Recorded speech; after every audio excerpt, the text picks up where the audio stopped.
Yeah, don't worry then. Good. All right. The camera's on you as well? Yes, it's not rolling though. No, it's not. So okay. that's a bonus. Oh, why not? So your answer's not here? They will be featured or not? You'll be able to hear them but not see me. Okay, all right, fine. Nobody needs to see this. Sorry, Kate, do you mind sitting... that's all right, no, it's all right. Thank you. Is this all right? Good. Right, yeah, we're running. I'm happy we're rolling. So, Karl, against all odds and despite a fair few of your efforts, you are now a much-loved TV presenter, hugely popular. Millions of people love you. How are you coping with the fame element? There isn't... I don't know what it is. I mean, nothing's changed here, you know, apart from car insurance going up and just being able to get a bargain in a shop. If you want to knock the price down, you can't do that once you're sort of known. People go, you made of money. I'm not. You can use this. That's the exclusives for you. I'm not made of money. Doing all right. I'm not moaning. I know people are having it tough. You are moaning. You're moaning all the time. I'm not you never stop moaning. That's what you do. You only moan. That's your job. That's why this show's so good. Well, you say you can't get a bargain. How much were those trainers? Only 45 pence. 45 pence? In right, Africa. In Africa. That's what he gave. But look That's how far what he he had gave to to go. someone who was selling some trainers in Africa. Could have given them 50p. He was over the moon with that. Ricky and Steve, you knew him before he was famous. Has his head, while remaining obviously perfectly spherical, got any larger? No, not at all. No, he's got... I suppose he's got slightly more militant in his old age. But that's funny, because now we're coming up with things so extreme, so dangerous, so ridiculous, so annoying, but he won't back down, because he doesn't want to give me the satisfaction of failing. So this second series is incredible. I mean, he's doing things that I never thought he'd ever do, or we'd get him to do. But he does them, and, yeah, it's quite remarkable. Like you were saying earlier, if we put some weird food down in front of you, you just eat it defiantly now, because you don't want to give us... Yeah, not a problem. Nothing matters. He shows that people worry about the silliest things in the world. That's what's changed. I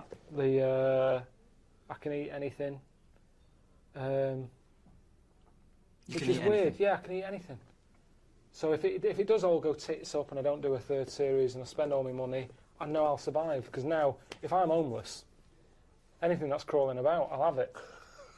Could you eat a knob at night now? I wish I never said that, honestly. It's the one thing I ate.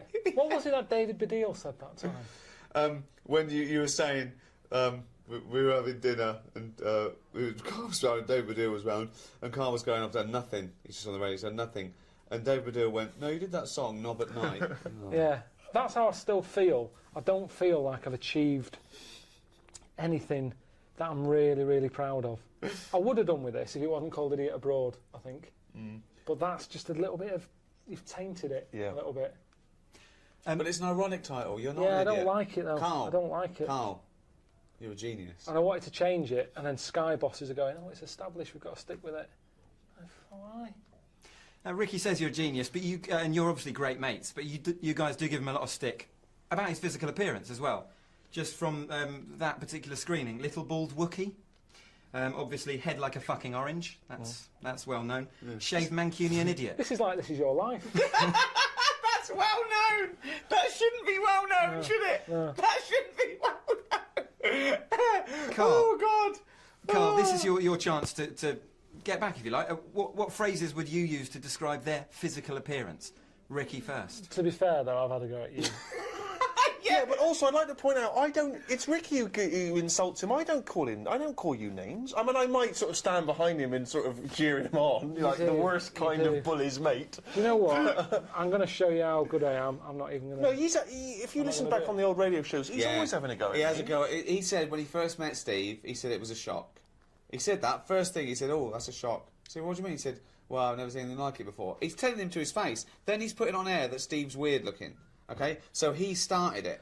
But, like, in the same way that you've sent me on these trips to make me stronger, I think me saying that has done himself up a bit. He has. No, he's Oh, look at you. Yeah.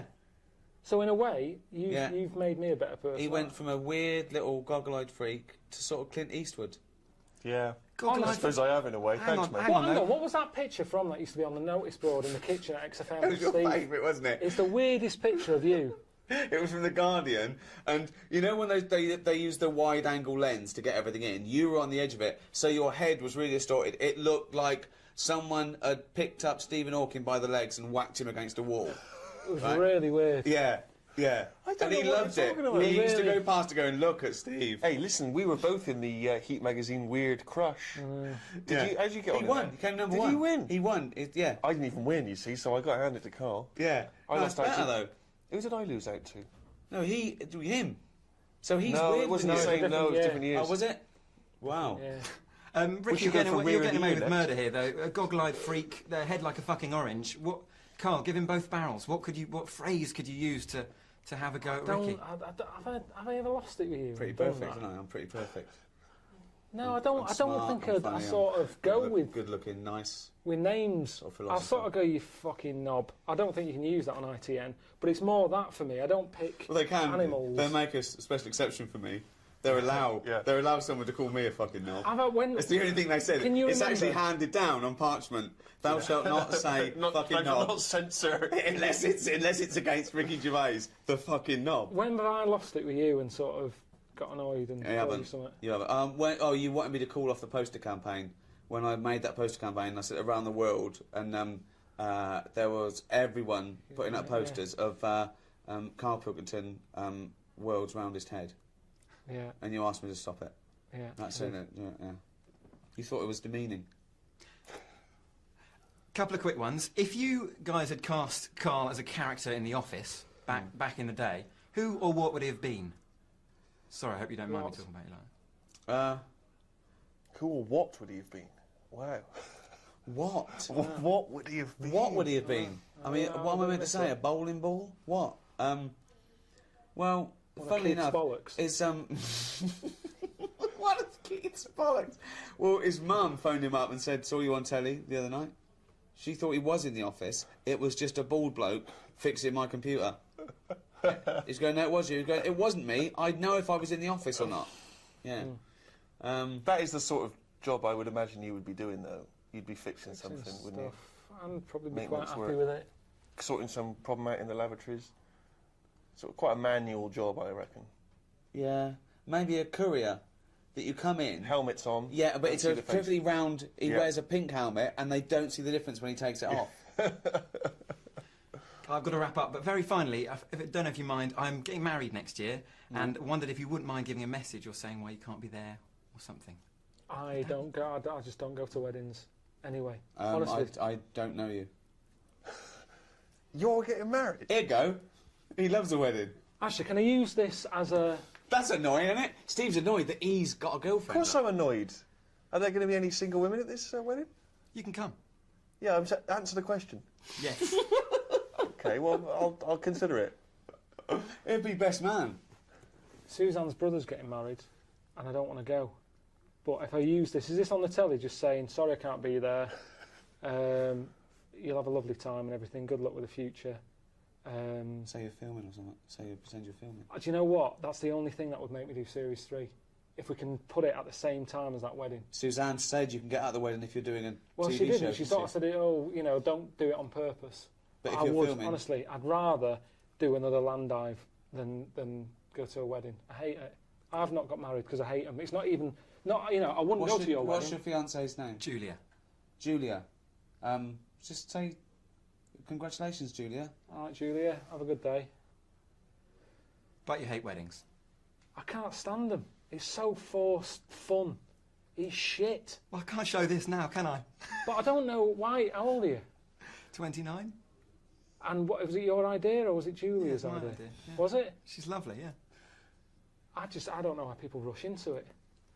Honestly, I don't get it. 100 years ago, he'd be dead at 29. He'd have But 9 not kids. now. And He's look at not you, you've rushing got a into good it. job. You're working for ITN. You can afford toasters and kettles, and there's no reason to get married anymore, unless you can have a kid without being married and that. You don't. Yeah. There's no reason.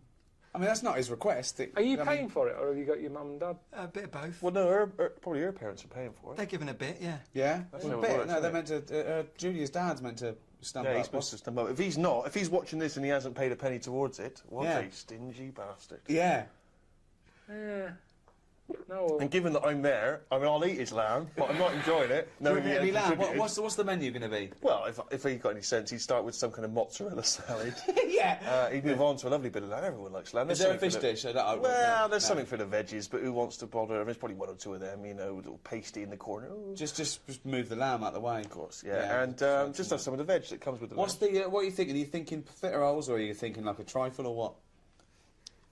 Thanks for asking, mate. It's more of a sort of, it's more of an eating mess they've gone for. Really? Yeah. And is it sit down or sort of help yourself? What's the vibe? Oh, sit down. This dude's not pissing about. This guy's not going with any buffet. So hold on, crap. He's got a band as well. If he's got only a DJ, then he is not the man I thought he was. It's Stag Do. Where are you taking him? What are you doing? What have you organised? We've gone to Prague. He slept with 14 prostitutes. They said was a record. They said those girls said it was a record. Is he just scraping it off, or is he? No, he doesn't care. He don't care about Julia whether she's getting it or not. He's had his end away in Prague. He don't give a damn. Yeah, yeah. Well, so congratulations. Yeah. Have a nice time.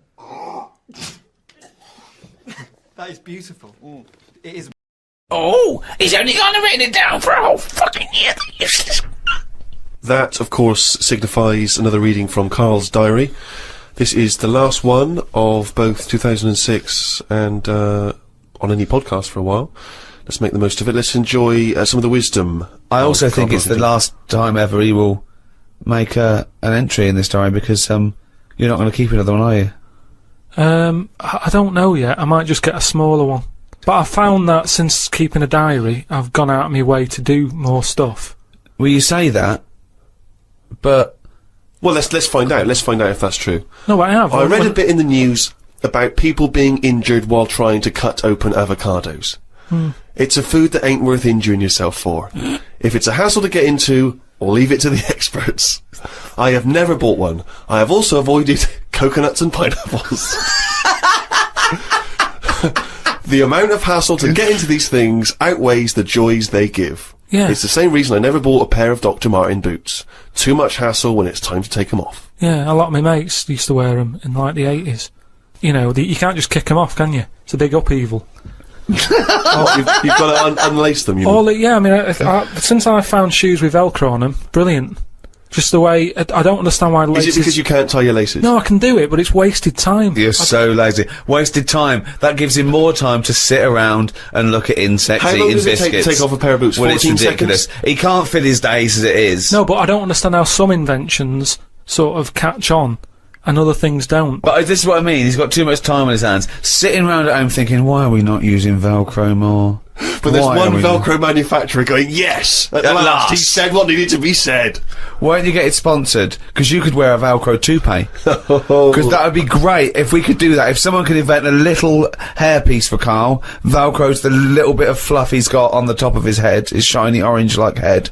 Pop a little Velcro toupee on. I would love that. I would love to get him wearing a wig. But why necessarily reduce it to a toupee? Why not some kind of carrying device? You know, he could carry goods and things around in there, sandwiches. Yeah, he doesn't look like carrying a bag. Well, what about that? A little thing you carried around, a little Velcro thing you carried a pot on your head for your sort of like keys and trinkets and money and that. Well, no, I've told you about that idea that's out there, but hasn't caught on as well. The tie. Right. The tie with loads of pockets and stuff in it. Yeah, but you got to wear a tie.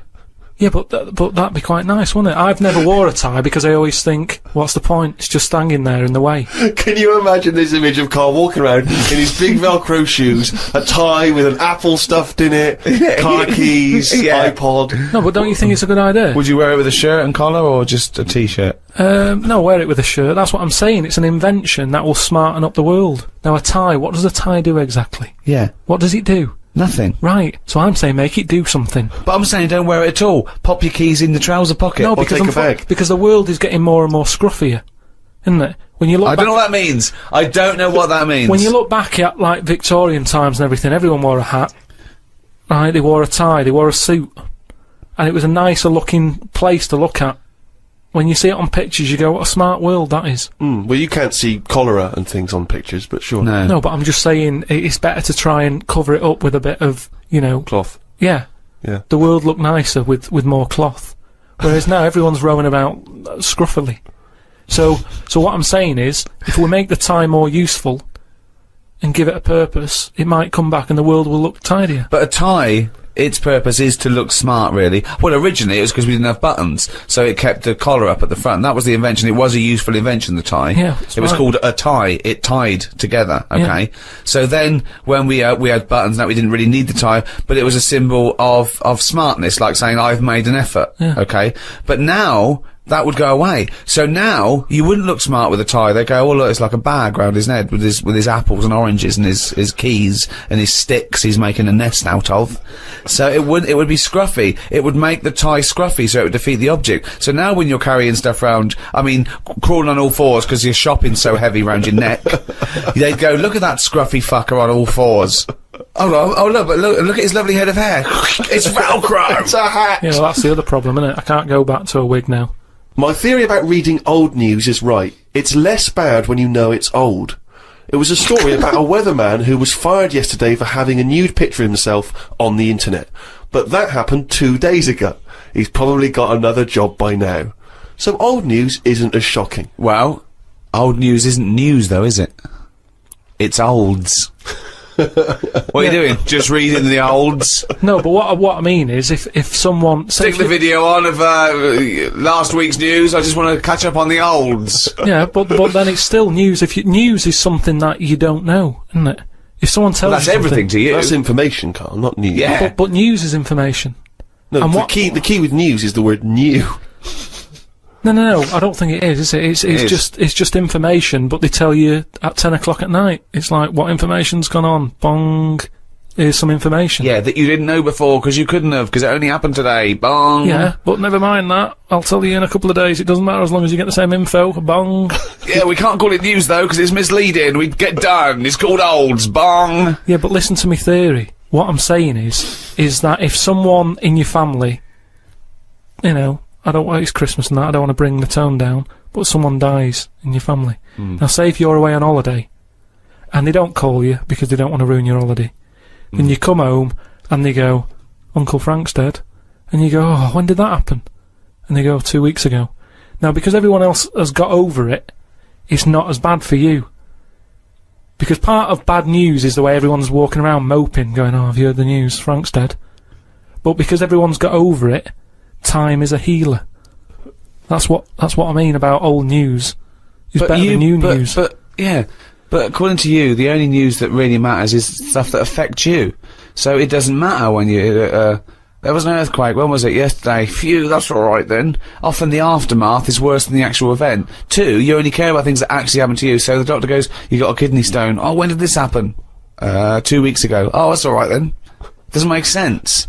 No, but the world is... You're not upset about dead Uncle Frank just because other people are upset. You'd be upset personally. Would it make any difference when they told you?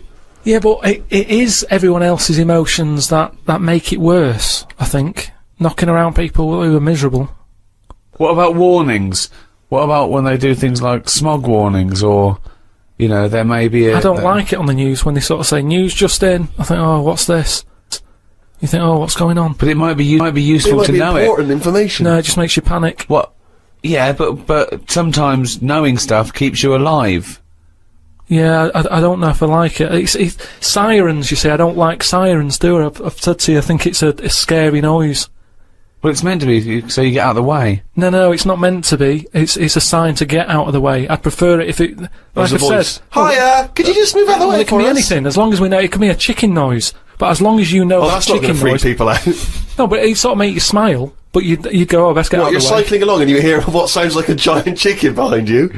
And you smile because you know that even though someone is burning to death, there's something clucking in my way. Do-do-do-do, whack! Do-do-do-do, whack! Oh, that's probably a guy having a heart attack.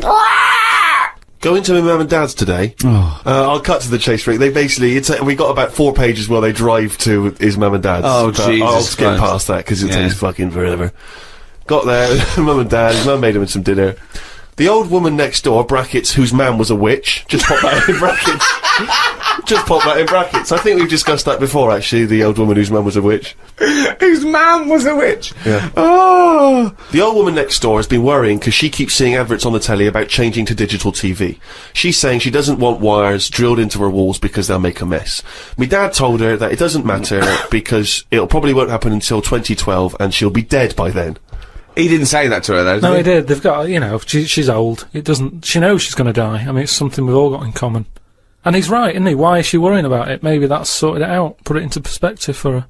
You will be dead when this happens. Don't be worrying about it. But everybody worries, don't they? You've got that little sort of hole in your head that you fill with worries. You know, everyone's got to fill that little worry hole with worries, and that's it. Worry hole. Everyone's got to fill the We've worry never hole got with to assume worry. that there's a worry hole. A worry hole. Don't be filled with Unbelievable. worries. I love the fact that, you know, doctors in the million years would dig this up and go, humans used to have a worry hole. Went to bed around midnight. Suzanne and I decided to sleep tops and tails, because it made me get a bit more room. Me dad had cut a bit off the mattress to fit it between two cupboards. It's amazing how much of a difference it makes just sawing off a bit of the mattress. You sort of roll to the edge, but the weight of the blankets keeps you in. This is like something from a Roald Dahl book. No, it's just, you know, you think anything, you can sort of trim anything, can't you? And it normally works. But with a mattress, I mean, he only took off, I don't know how long that is, but he's sawn off about that much on the mattress and then has stapled it back together again. Amazing. And it just makes so much difference. Of course it does, because a mattress is a very carefully designed object. Yeah, you wouldn't think so, though, would you? Well, you just would think if you had a it's full of fucking brain in sponge. your nut. No. Someone took his brain out of his worry hole? Oh, God. He sawed a mattress in half. So we decided to sleep tops and tails. It just gets stranger. So strange. Why? You did it to make the room nicer with the cupboards on either side. So he sawed a mattress in half. Well, not in half. Can you imagine how much hard it must be to saw a mattress in half? What did he use? What, a big electric saw? Well, it must have been, yeah, because there's a lot of springs and stuff in there. Jesus. So what happens to the springs? They just spring out the sides. Well, some sort of stick out a little bit, but you're not lying on top, are you? They come out the side. So it's just got a bit of gaffer tape and a staple gun. Unbelievable. Hey, man alive. It's like... Does he run it as a hotel? That's unbelievable. There are squats with better bedding arrangements. Well, we've had a bit of a bad thing in our house about mattresses and that, because when we first bought our first flat in Salford, you know what it's like when you buy somewhere, you sort of, you haven't got any money, have you, to buy extra stuff that you need. So we'd bought a bed, right, but there's that rip-off thing with beds where you buy a bed but a mattress doesn't come with it, which I've never understood that, because it's not a bed, is it? Without that mattress it's not a bed, it's a car without an engine. You wouldn't go, there you go, well, that seems cheap, there's no engine in it. So we bought this like, you know, flat and what have you, and we bought the bed, and then like, oh, we haven't got a mattress. So my dad got one from Uncle Alf. No, well, from that Uncle Alf fella, because he had one in his van that he used to use now and again. If he was like travelling round, he'd just keep in the back on this mattress. Amazing. A bloke who drove around in a van with a mattress in the back. So How Uncle terrifying. Alf. So Uncle Alf, right? Well, tell me about Uncle Alf. Well, you know about him, he's the one who slept in a dinghy. He's the one who... Because his mattress was in his car. Yeah, why didn't he go, oh, well, Alf, where's the bed? Left it in the car again. Oh, blow up the dinghy. Blow up the dinghy. I'm not going to go out and get it. Not at this time of night. So anyway, my dad got me his mattress, and it just stunk of diesel. And Suzanne was like, oh, I'm not happy with this. And I think she realised sort of what sort of family She's got it was herself from and into. stuff. Wow, she landed on her feet when she got you. So now she's always a bit touchy about, you know, mattresses and things. Unbelievable. Uncle Alf, of course, sadly passed away when he couldn't escape from his sinking ship. The fire engines were too late. No one got out of the way because they were laughing so much. The mad woman next door saw me and said, "Hello, Clive. You live in a nursery rhyme. The old man down the road, the old woman next door whose mum's a witch, Uncle Alf who lives in a dinghy." This is like not a real place. It's like fucking Narnia. It's a children's TV programme. Unbelievable. Oh, God. Oh, just all of them there on this broken mattress trying to find the golden ticket. Oh, God. Oh, God. The old fella down the road talked to my dad a bit. He kept bees in the back garden. Oh, for fuck's sake. Here comes the bee man. His Yorkie dog was knocking about when he was messing with them, and it ended up getting stung 150 times. Oh, little bastard. What is he doing? It's not dead, but it cost a lot to get all the stings out. I don't know why people keep dangerous pets and insects. The amount of gear he had to wear to play with them is barmy. I don't think he's playing with the bees. He's not playing with them, is he? Well, what is he doing then? Well, I don't know, but I think he should get the dog the same protection. Yeah, but that's just it, isn't it? It's like you can't mix your pets. If you've got a snake, you don't have a mouse. Do you know what I mean? They don't get on. And it's the same with them. Don't have bees. I can't imagine one bit of enjoyment. The only thing he does is the honey. And it's like, well, how much is that to buy? It's not worth messing about wearing a big white suit just to get some honey. There's a shop down the road. Bees are kept for a very good reason, aren't they? What? For honey. Yeah, no, but like I say, you can buy honey for next to nothing. Where do you think... What do you mean? But where does the honey come from that you buy? Yeah, from some proper bee farm. Let them do it. All he's doing, he's not making loads of pots of honey. He's looking after himself. And the thing with honey is it doesn't go off either. No, it doesn't, no. So get 10 bees, get the honey made, kick them out. but you eat the honey, that's the point. Yeah, I know, but It doesn't. You can't eat it and then it's still there in the jar. It's not magical. Maybe in your world, no. Uncle Fred had a never-ending jar of honey. But how much honey do you eat? What I'm saying is, it's one of them things in it that you buy, and you can move into a new house, buy some honey, and when you leave that house, that honey's still in the cupboard. You don't eat that much of it. So get 10 bees, get your honey's worth. 10 bees! Imagine keeping 10 bees! Well, just get them to do the graft. If you got loads of bees, they're not all pulling the weight, are they? Because they'll go, well, I'm not doing any, because I'll leave it to the others. No. Whereas if you've got 10 bees, you know that none of them are pulling the weight if there's no honey.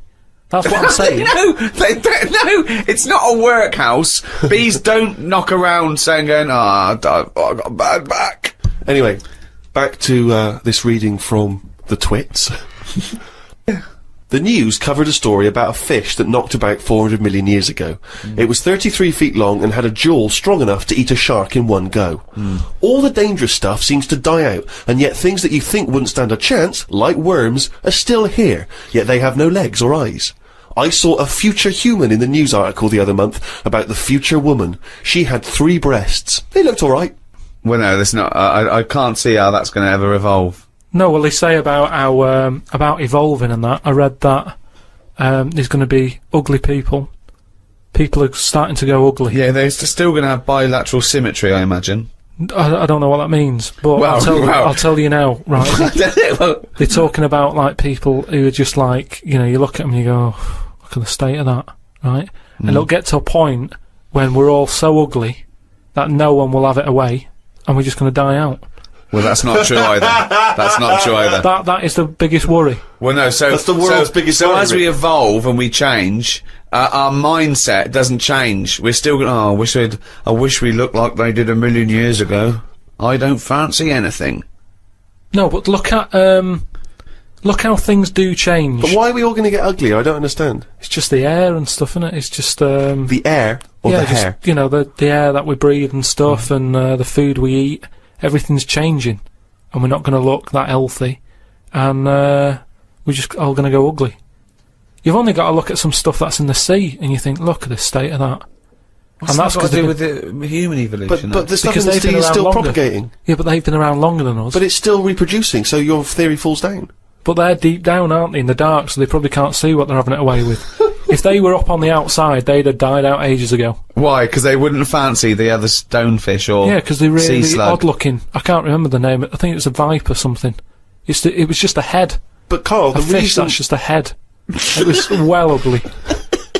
Watched a programme about the twins this morning. It was filmed 16 years ago. They are mental. They did everything together, including the backing up. Phone calls had to happen twice so they could both have the same chat, and they said the same stuff at the same time. Well weird. The bloke who I watched it with, I don't know who that is, just some homeless guys that you just invited into the flat? Just someone I've been sort of working with. Sure, a mate of yours.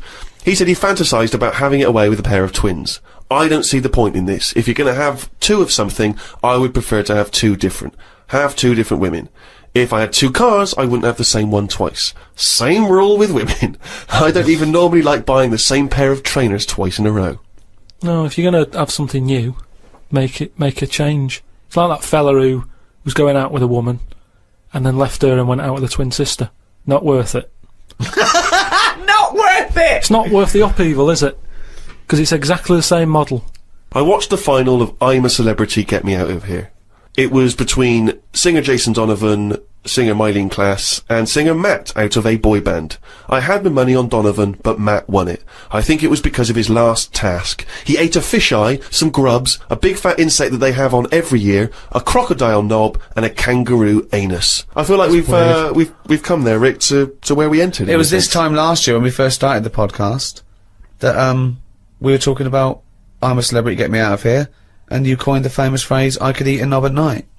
Yeah. So it's full circle. It's just that the last series finished recently, and it was astounding that he ate a crocodile knob, he ate a crocodile eye, he chewed up and swallowed a kangaroo's anus, which I to be honest, I didn't know was a food stuff. Could you eat any of that? If I had to eat any of them, it would have to be the anus. What, really? Yeah, more than the other stuff. I couldn't eat anything that's still alive. No, I agree. I couldn't eat any of that. I don't know under what circumstances I'd have to go, right, that's it now, we're not going to survive, the ship isn't coming, there is nothing on this island I can eat, give me the crocodile's penis. So it wouldn't bother me. I could eat anything. I could do almost all of the challenges on that programme, but I couldn't cope in the camp.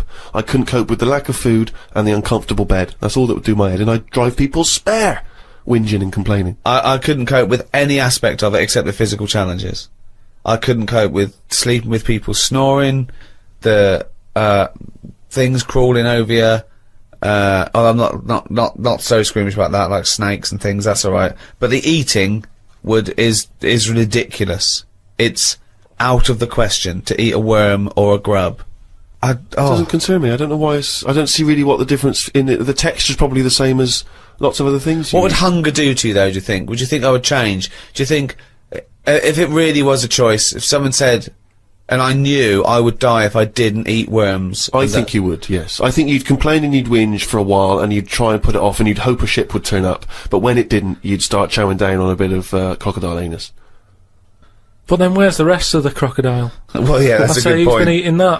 How come I've got this? You know, you're meant to work together as a team in bad time, and yet I'm being handed an anus. Forget it. Let me starve.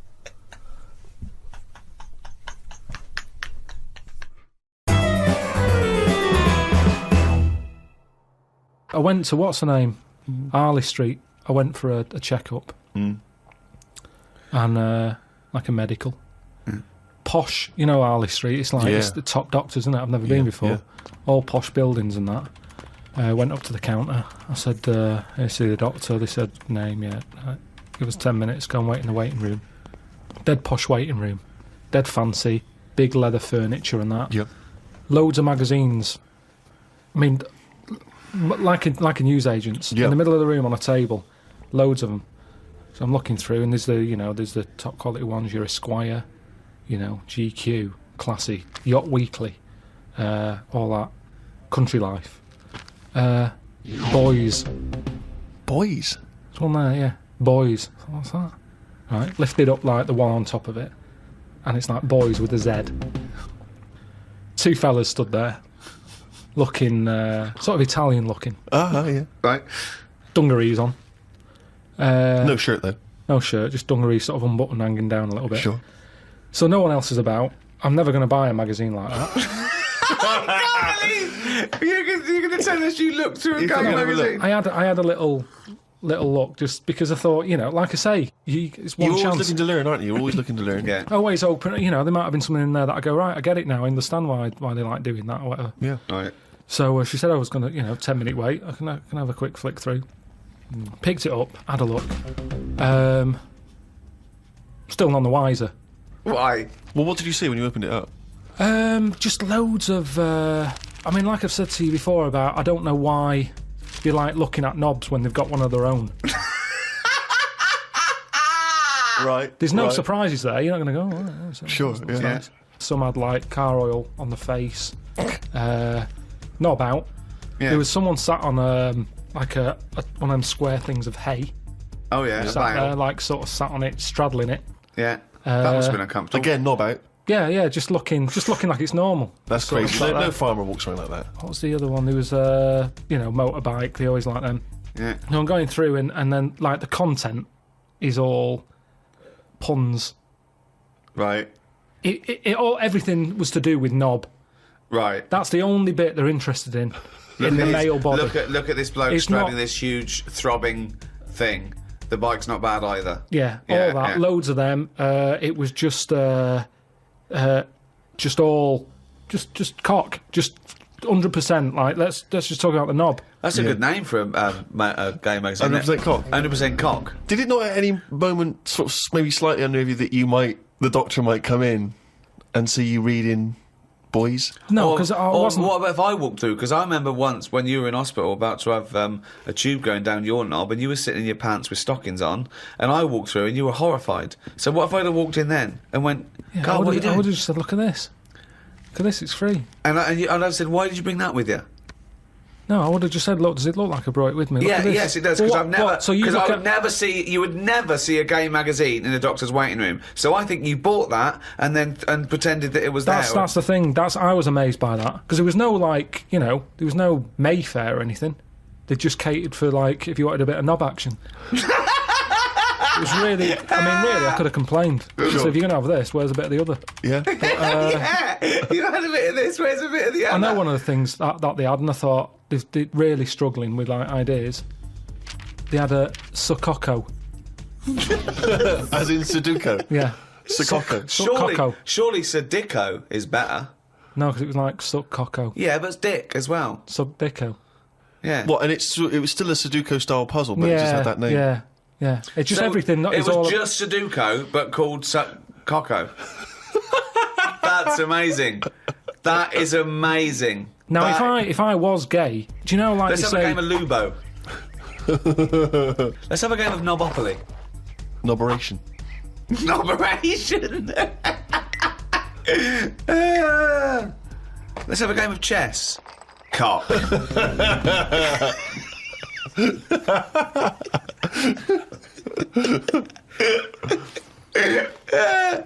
Let's have a game of fuckaroo. Well, that works for either sex. Yeah, that's true. That's how we spend our Okay then, Christmases. fuck a poo. Oh, God.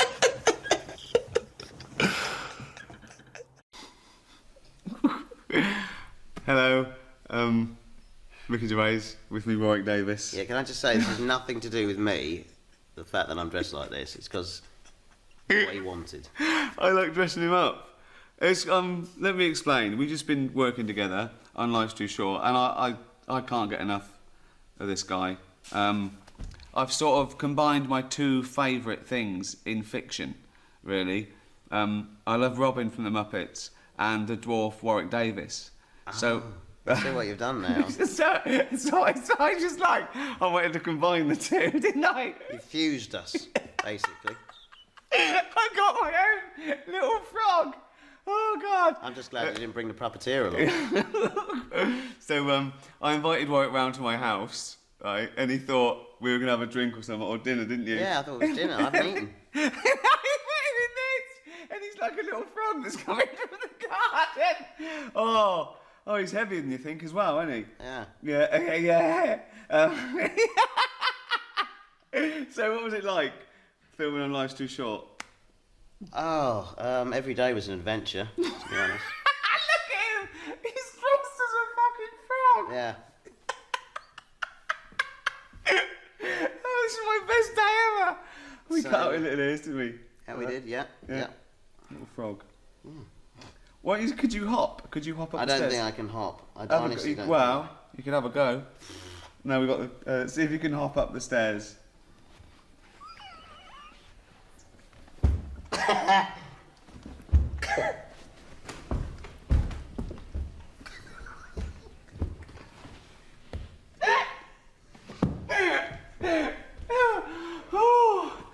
Oh, Life's Too Short, coming soon.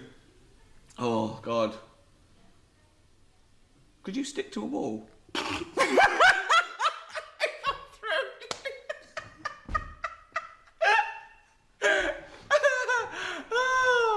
Oh, God.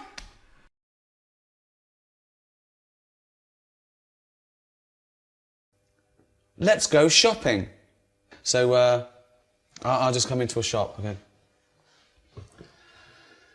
Dring. Afternoon. Hello. Oh, yeah. I want a fish. What sort of fish do you want? We've got loads. What sort of fish are there? Loads. I haven't got time, to be honest. You've come in at a busy time. Have a look and come back to me. And I don't know what type of fish is this? That's a kipper. Okay. A kipper. What's a kipper? It's a fish. It's sort of a fishy sort of fish. There's some fish that's more meaty. Tuna. What sort of thing are you after today? Is this for you or for someone else? This is for me. I'd like to buy a fish, please. Right, but surely you know what kipper is. Look at it. Look at the fish. Here it's called kipper. Where are you from? I don't speak English. I'd just wrap any old shit up and give it you. You'll like this. Tenner. Rip you off. Because I'm busy. And that's what happens in this country. That's what they want to be careful of if they're watching this. If you come into England, don't be ripped off. Rip off. Conned. Taken advantage of. Done up like a kipper. Done up like a kipper. Look at this foreigner. I done him up like a kipper. This is when English gets complicated because kipper, a lot of English words, can mean many things. Right, old woman, about 70 years old. Yeah. She's normally fit and healthy and stuff, nothing wrong with her, she's having a good life. And one day, she goes for a check to the doctors, just to check herself out, because she's getting on a bit. Yeah. Says, take your clothes off and that. So she does, and checks her out, says, yeah, you're looking good, you're looking good. Turn round, he said, oh God. He says, you've got a tumour on your buttock. Right? So she goes, oh, what, can you do anything to sort it out? So they go, yeah, we could book you in for an operation, it's best if we remove this. Books are in for an operation, operation day comes, strip her down and that, they're all stood round, the doctors, start to operate. It only turns out it's a pork chop that she sat on 5 years earlier and it had stuck to her buttock. Right, Karl. I can forward you. I'm not. Right. No, listen. Okay, no, Serious. Right, okay, Karl. I'm telling you now. I'm leaving. I'm never doing this show again. No, I'm serious. Honestly. You're talking. I've never had such. You are. Play a record. Play a record. I couldn't believe it. What do you mean you can't believe it? Stop the record. Stop the record. Stop the record. Right. Okay. Right. What do you mean you couldn't believe it? No, when I read it, I said I've got to tell Ricky This that. woman had a pork chop stuck to her arse for 5 years. You mental case. Of course she didn't. Although there are some who may disagree. And it is time now to take a look at a group of people who have been working really hard trying to make some money for comic relief. Hi, we're students from Guildhall, and for this year's Comic Relief we'll be staging a West End production of The Office, the opera. Because I'm a huge fan of The Office, I chose to use bits of the script from the first series and put them to music and get opera singers to perform it. We've already sold all the tickets for the shows. I think we've raised about 80 grand for Comic Relief. The last thing left to do is to get the permission from the writers of the original series, Ricky Gervais and Stephen Merchant. So, here we go. So, here I am at Ricky Gervais and Stephen Merchant's offices to get their permission. So, excuse me. Yeah. Oh, hello. Hello. Hang on, sorry. Hello, Ricky Gervais Industries. Yeah, I'll just put you through. Hello, Ricky Gervais Industries. Yeah, no problem. I don't have to wear that. You know what I mean? Yeah. It helps. I'm here about The Office, the opera. We spoke on the phone? Yes. Okay, no problem. What time is it? You should be awake by now. Yeah. Hi, Stephen. Stephen Merchant? Yep. The fella from The Office, the opera is here. Shall I bring him through? Yeah. Yep. Okay. Right, let's get you in there. Okay. Exciting. Brilliant, yeah. Thrill for you, I imagine. Yeah, no, brilliant. I'll just say now, anything you see is confidential.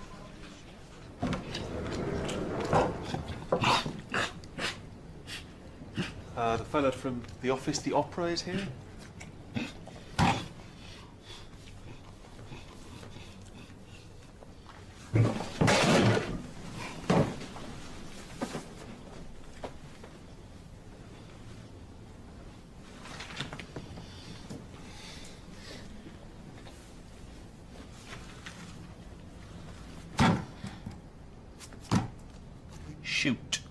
Right, hi. Well, for Comic Relief this year, we've written a new opera based on The Office, and we're putting it into Ooh, that's going to cost you, baby. Sorry? Serious Bunts. Most successful British comedy of all time. Shown in over 90 countries, remade in 7. It's like a franchise. I'm like Ronald McDonald's, but I ain't no clown. What money are we talking? Oh, well, we're not going to make any money. Ooh, you're a good businessman. Not. Well, no, no one will make any money except That's the a charity. good pitch. I don't even give my family money. Well, you'd be helping to fight poverty and social injustice. No point, no point, no point. Comic Relief, watched the first one back in 1988, raised all that money, lo and behold, 21 years later, can we have some more? Rick, sorry to interrupt. Better be good. Well, you know what happens, don't you, if you do a lot for charity? Yeah, your hair turns white like Richard Curtis. Look at him. Little wretch. That's the gallery of all the people he knows not to put through on the phone. Pests. Every last one of them. Begging. He's the worst.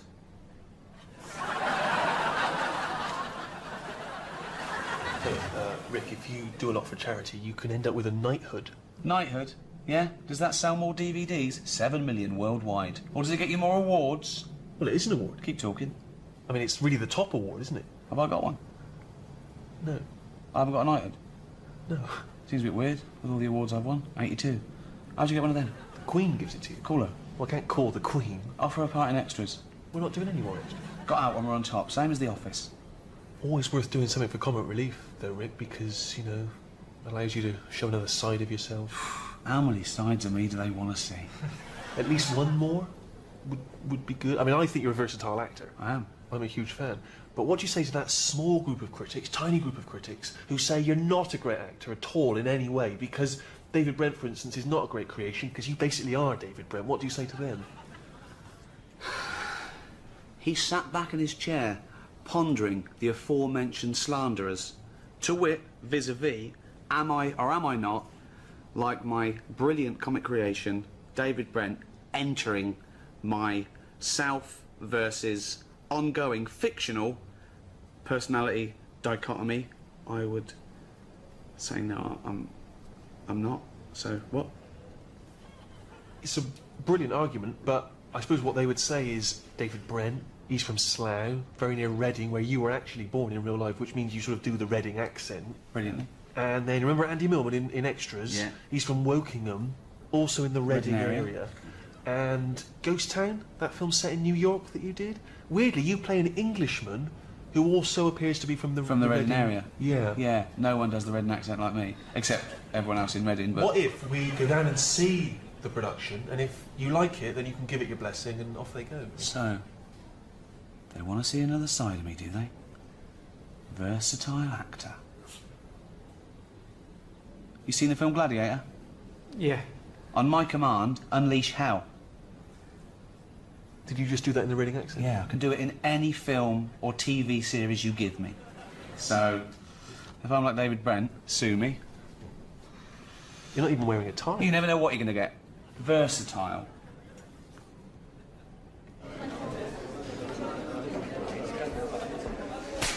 Silence! Please welcome Ricky Gervais.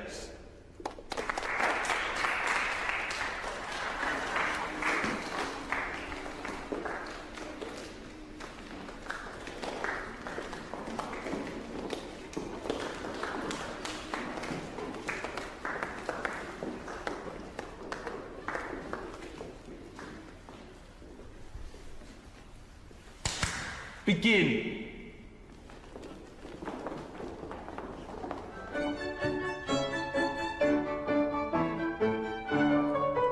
People say I'm the best boss they know. Oh, you're such a laugh.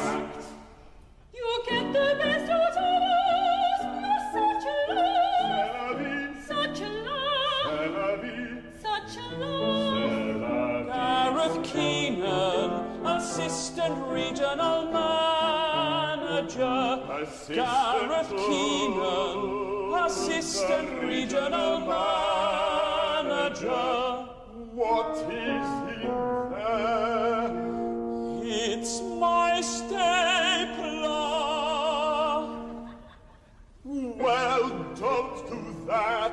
eat it out.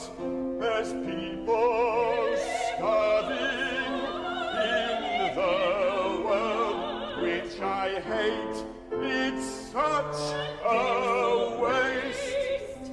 There's been a rape up there, there's been a rape up there. I got his attention, always get their attention. There's been a rape up there. There's been a rape up there. Son. Desist. Ricky Gervais wants to know, why are you singing everything? That wouldn't happen in an office. Oh, well, it's an opera, so that's kind of the point. Ricky Gervais wants to know, why is the person playing David Brent so fat? Padding. Ricky Gervais wants to know, why would you want to make him look fatter?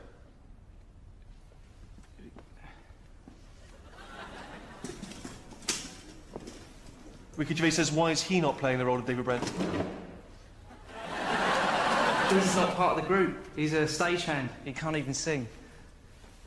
Ricky Gervais says the deal is off. He does not like your attitude, and if you continue this farce, his lawyers will rip you a new a-hole.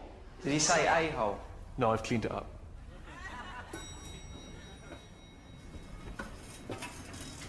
Hi. Well, due to technical difficulties, we won't be doing the office, the opera, anymore. But we have come up with a new idea which we think is even more exciting. We're working on a new musical based on the songs of one of Britain's best-loved bands, Westlife. So now I've just got to get Louis Walsh's permission. Come in.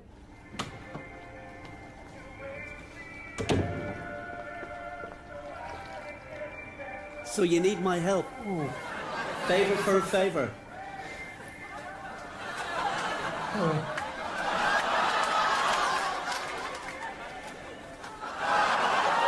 Fantastic physique. Yeah, but they're just paintings. Yeah, paintings of my fantastic physique. Room for a small one? Oh, God. Oh. Don't bother, it only opens from the outside. Oh, don't get up. Oh, Mum.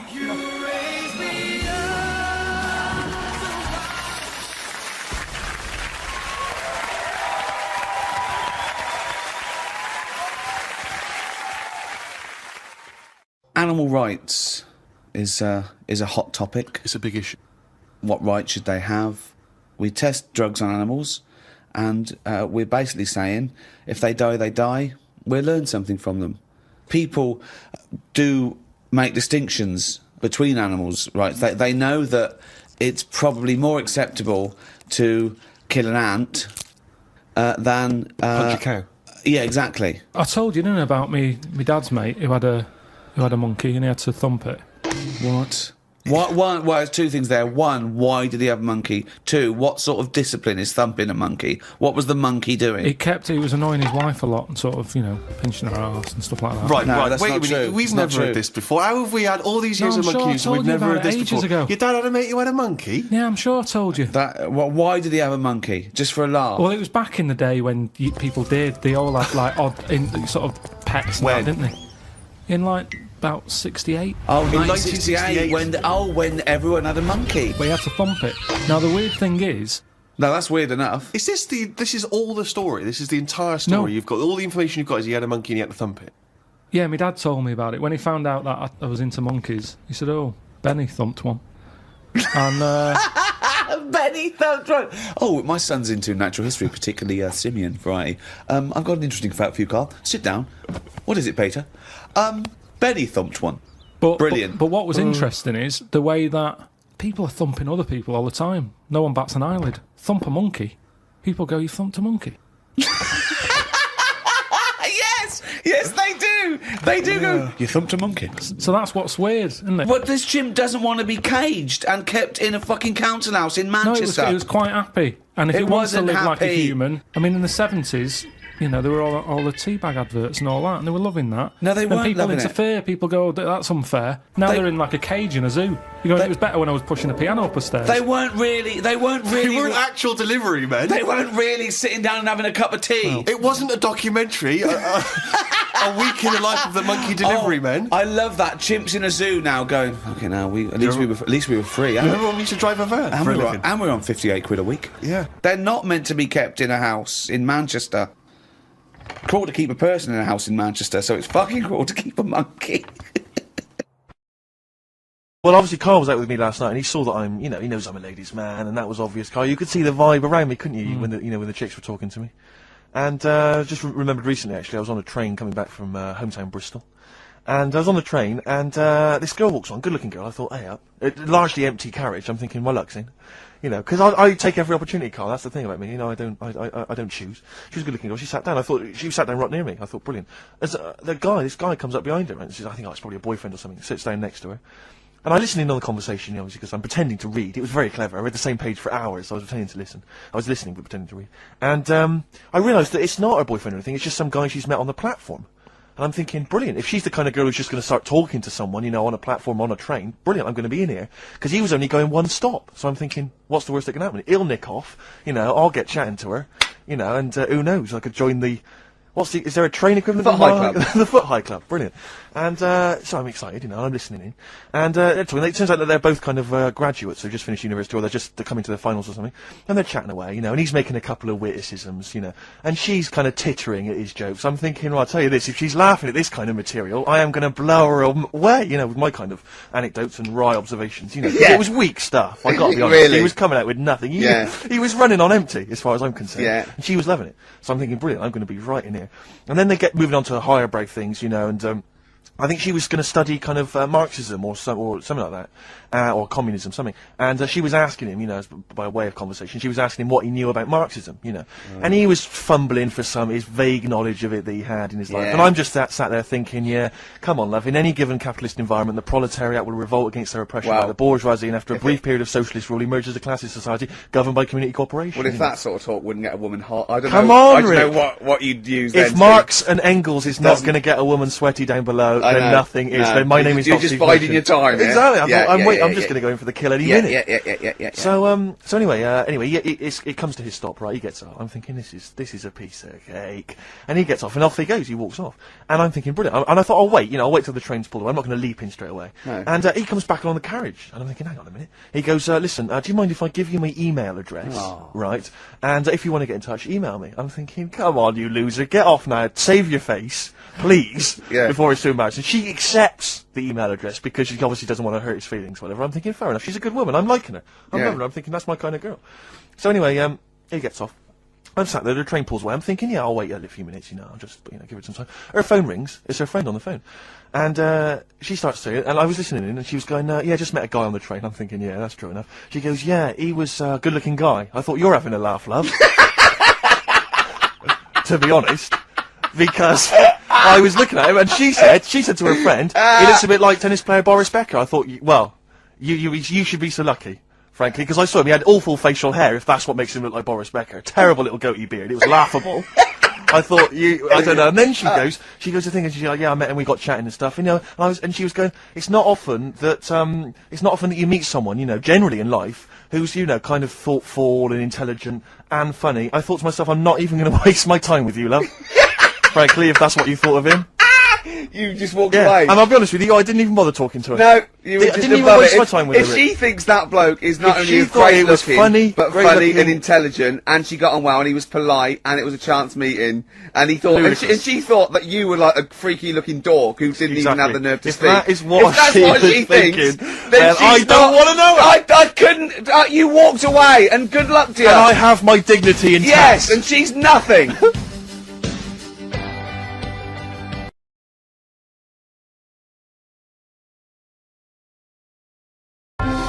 For centuries, life's big questions have challenged some of the world's greatest minds. The need for love, marriage, and lifelong commitment.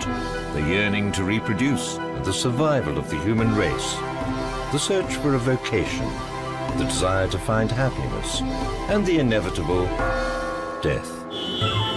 But Karl Pilkington has not given a second thought to any of these issues.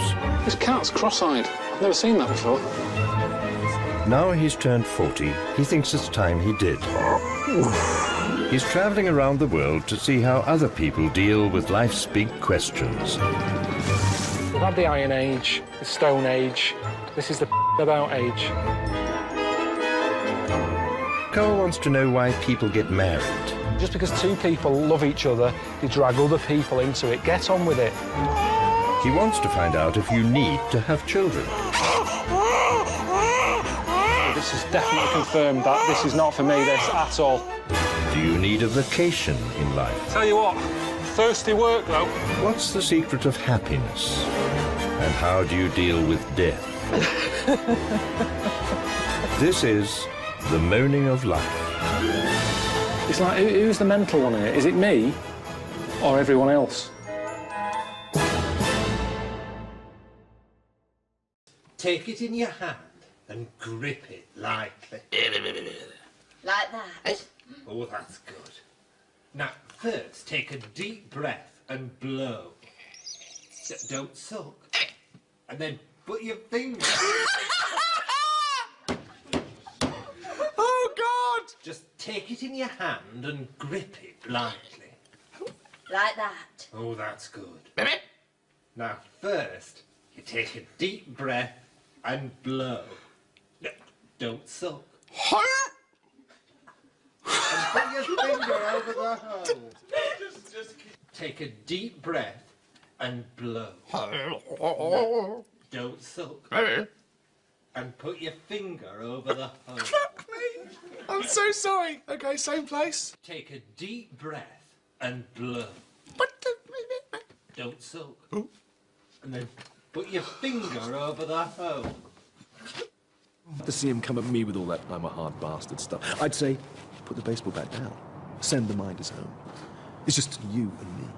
Skin on skin. Stripped to the waist. He starts with me. I will destroy him. Brilliant. And again, this time I won't laugh. Exactly the same. I won't laugh. I promise. Okay? He starts with me. I lied. I've talked to actual SAS people. I mean, they've told me what it stands for. What does it stand for? Super Army Soldiers. Okay, on action. And...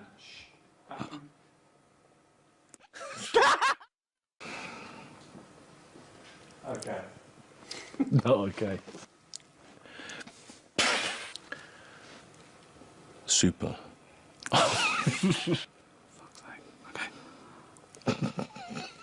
Ridiculous. Okay. Okay, this time. Okay, sorry, Jude, everyone. Carl, okay. What does it stand for, then? Super Army Soldiers. I'm fucked. And action. Fuck off! I actually took too much to begin with, and I was a bit screwed, I think. Yeah. All set.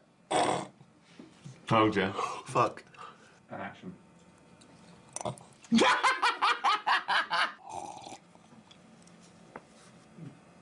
Do you know what I laughed at? Oh, get him another cup. Well, it's because I don't want to have to keep drinking it. No, get him another cup. I can't do that. What are you talking about? I can't. Get another cup. I'm not having that. Fucking disgusting. But otherwise I've got to keep Recycle drinking the tea. tea and gone. But I've got to keep drinking the tea, haven't I, otherwise? Have a little sip of tea and drink it. But I've been had about 3 cups now. I was dressed up as a fucking genie for a day. You'd be ever like a rat over a drain pipe. So, that's all.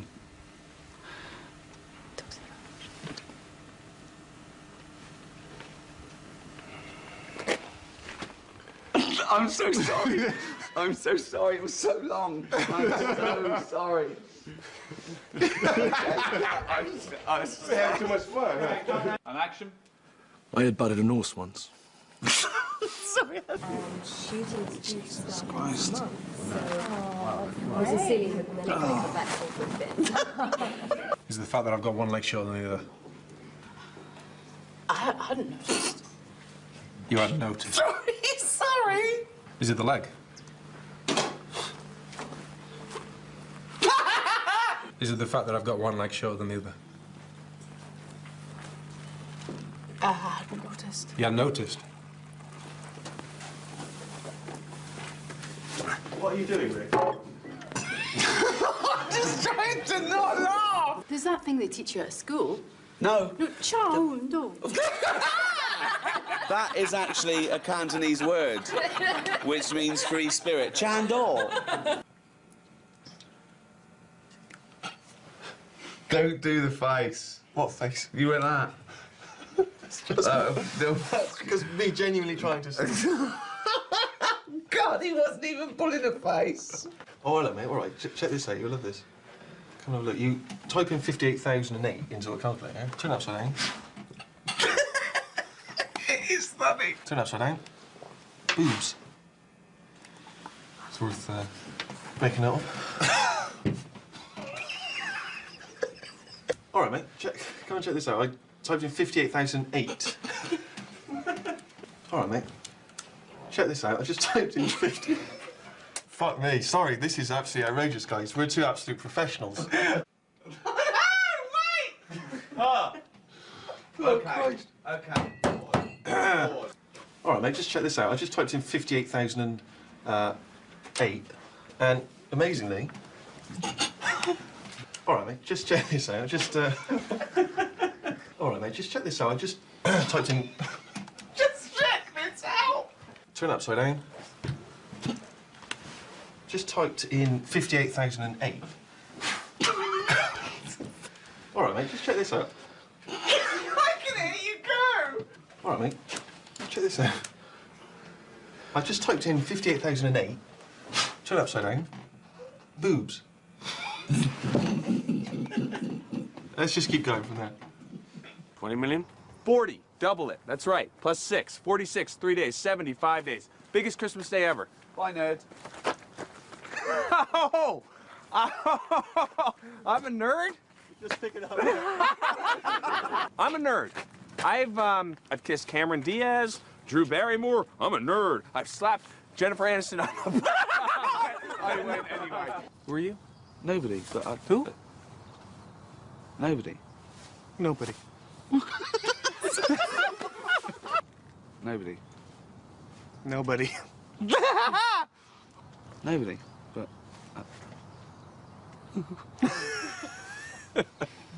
Who are you? Okay. Who are you? Okay. Who are you? Okay. You're aware that I'm gay? Not that... We don't make a song and dance about it, you know. I don't... No, I didn't. It doesn't matter. Didn't. Well, no, you didn't. And you don't make a song and dance, but you don't go, ooh, hello, I didn't... No, not relevant. You're aware that I'm gay? No, because you don't make a song and dance about it. You're not all like...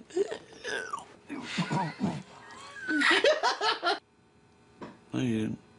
Because you don't make a song and dance about it. You're not all... Fucking hell. No. Because you don't make a song and dance about it. You're not all... Ooh, hello, I'm homosexual. No, because we don't make a song and dance about it. You're not all... Come on! Okay. Okay, no, okay. Okay, wait a minute. Okay. Oh. You're aware that I'm gay? You're aware that I'm gay? Because you don't make a song and dance about it. You're not all... Hello, everyone. Wow, look at me. Sorry, I don't know what I'm doing. This time. Okay. Come on. You're aware that I'm gay? Not a problem. You're aware that I'm gay? You're aware that I'm gay? No, because you don't wear it on your... It's not like you're going round, oh, everyone, oh, look, can you guess? No, I don't. I can't marry you. Why? What do you know? Nothing. What do you mean? No, what do you... No, I've just been doing a lot of thinking, and I just don't think...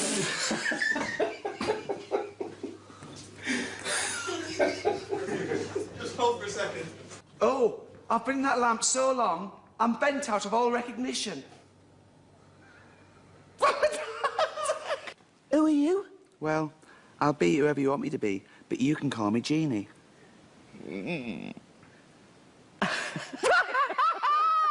How does somebody as big as you fit into this tiny lamp? Don't worry, I'm used to squeezing myself into tight holes. Can you help us?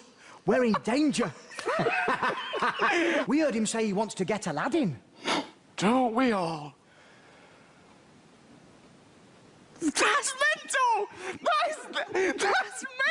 We asked 100 people, will Les Dennis ever hang on to a bird? Our survey said... We asked 100 people, will Les Dennis ever hang on to a bird? Our survey said... We asked 100 people, do you want to go out tonight and see Les Dennis in Panto? Our survey said...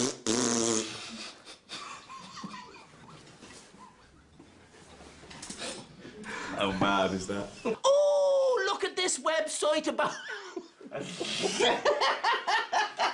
I mean, would this have been funny? Him going through customs. I have nothing to declare but my genius. Oh, and this vibrating tongue for pleasuring.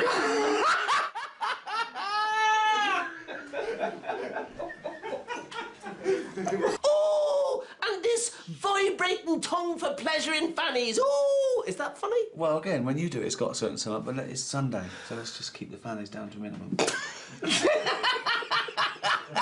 All her clothes fall off? Yeah, they fall off onto the ground, and she's scrabbling to get them back on again. But before she can get her knickers on, they fall off completely. She's scrabbling around to get them back on, but before she can get her knickers on. What's yours about? Do you mind me asking? Well, it's how best to explain it. You've seen me in X-Men. I'm so sorry, Patrick. I can just think of it coming. I'm so sorry. She's scrabbling around to get them back on, but before she can get her knickers on, I'm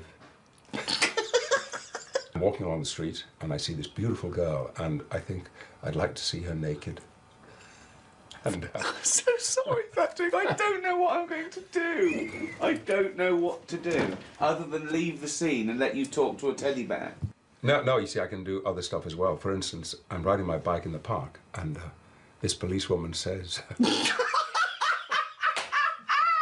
Okay.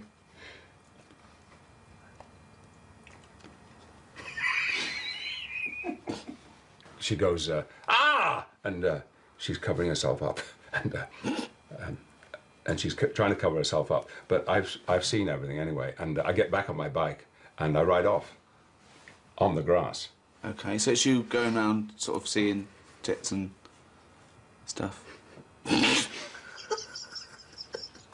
Ask me again. Okay. And I score the winning goal, and they carry me into the dressing room, and there's Rooney and Beckham, and then Posh Spice walks in, and... Her clothes fall off? Instantly.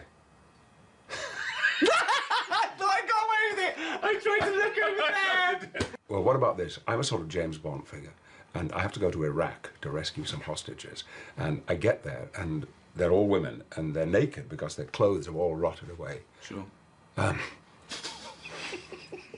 Well, what about this? I'm a sort of James Bond figure, and I have to go to Iraq to rescue these hostages. And I get there, and they're all women, and they're naked because their clothes have rotted off. And I rescue them anyway, and I get them into the helicopter. I rescue them anyway. I get them into the helicopter, and even though I'm flying the helicopter, I can sneak a look in the mirror, and I can see them, you see. And one of them is bending over.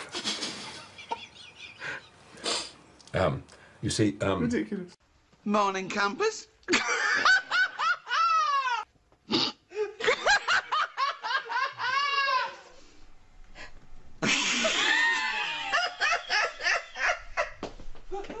I don't get it.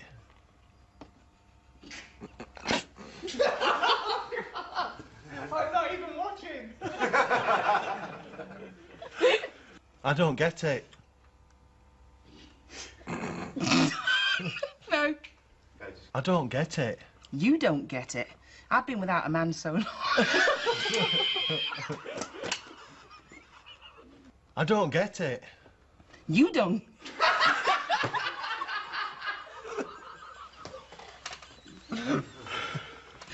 You don't get it. I've been without a man so long, I think I'd say yes if Ray asked. I'm not coming into that.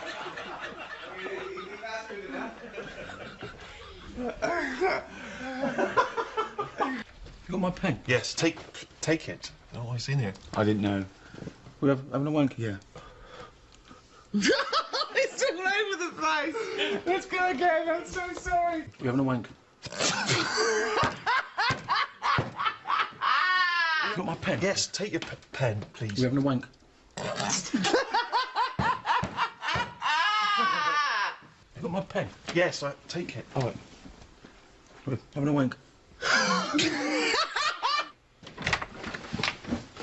Right. Hello. Were you masturbating? Ask me again.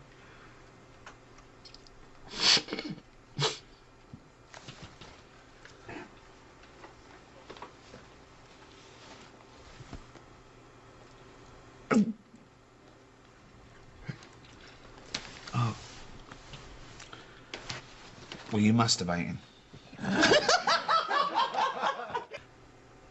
Were you masturbating before I came in then? Were you masturbating? God almighty!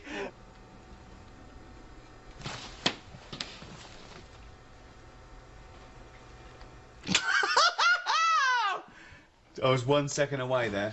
I was 1 second away. Well, I should have locked the door, but I didn't think ahead, and the moment took me, and I just went berserk.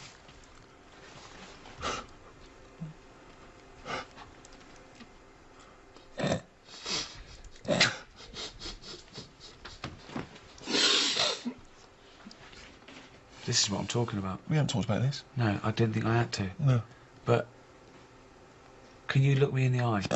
Almost certainly not.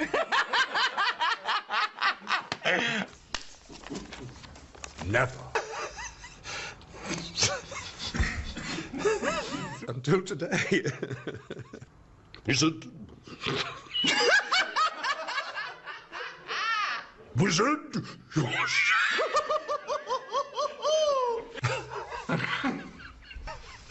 Okay. You cannot have the script. You'll learn the words, and you will speak them as if you were saying them for the very first time. Yeah. And you were young. Bollocks. Sometimes. I don't know who's talking.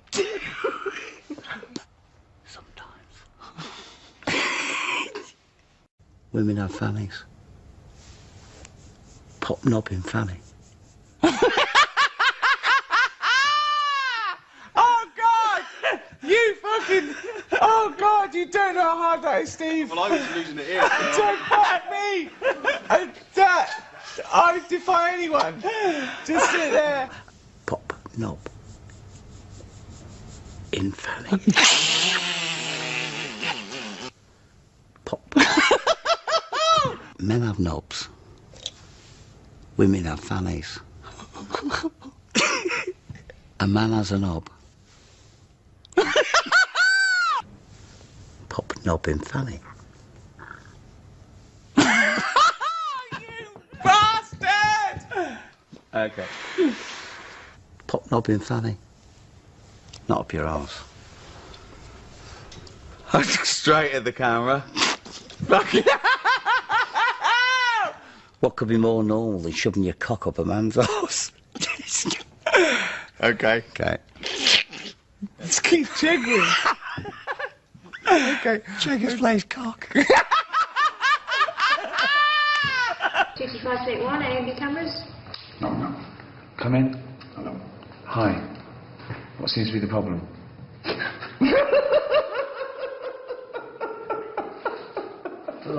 doing so well. Mum.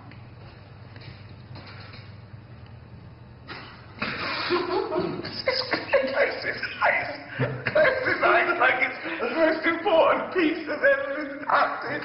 Oh, okay. Night, Mark. Come in. Hello. Hi. What seems to be the problem? As I said before, I've got full-blown AIDS. We're never going to get that! Let's do this! Oh! Under strengths, you've put accounts. Yeah. Isn't that's your job though, isn't it? That's sort of what you do. Mm-hmm. Let's go again. Under weaknesses, you've put eczema. Yeah, on my feet. Under weaknesses, you've put eczema. I'm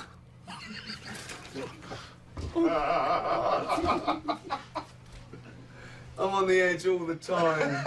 Do you remember the question? No. Okay. We're going to leave that there.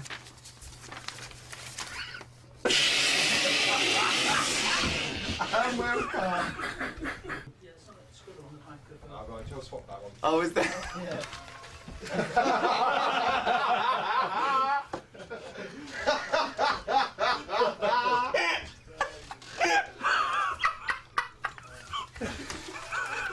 Oh, is that?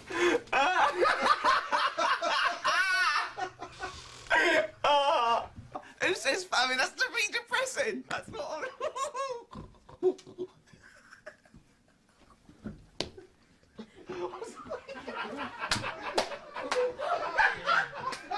Probably wondering why I'm so generous with my encouragement.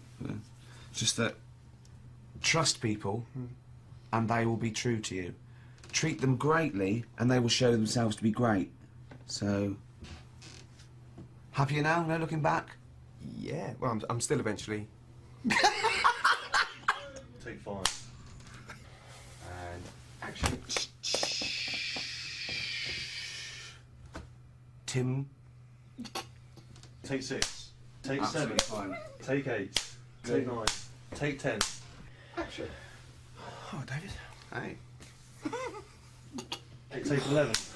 Trust, encouragement, reward. I'm gonna take 12 after false start. Take 13. Take 14.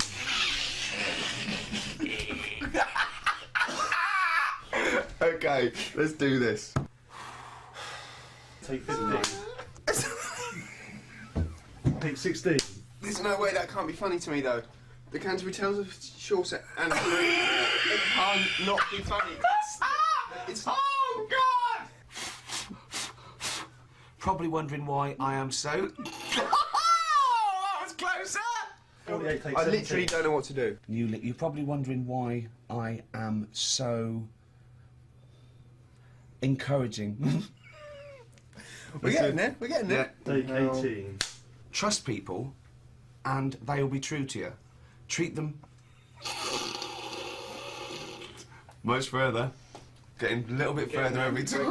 Take 148, take 19, take 20, Okay. take 21, take 22, No, 23, yeah. 24, 25. Take 25. Oh, fucking hell. Come on, Martin. Here we go. Fucking take 25. Oh, embarrassing. Right, here we go. Cut. Jennifer not with you? No, she's on her way. Monkey!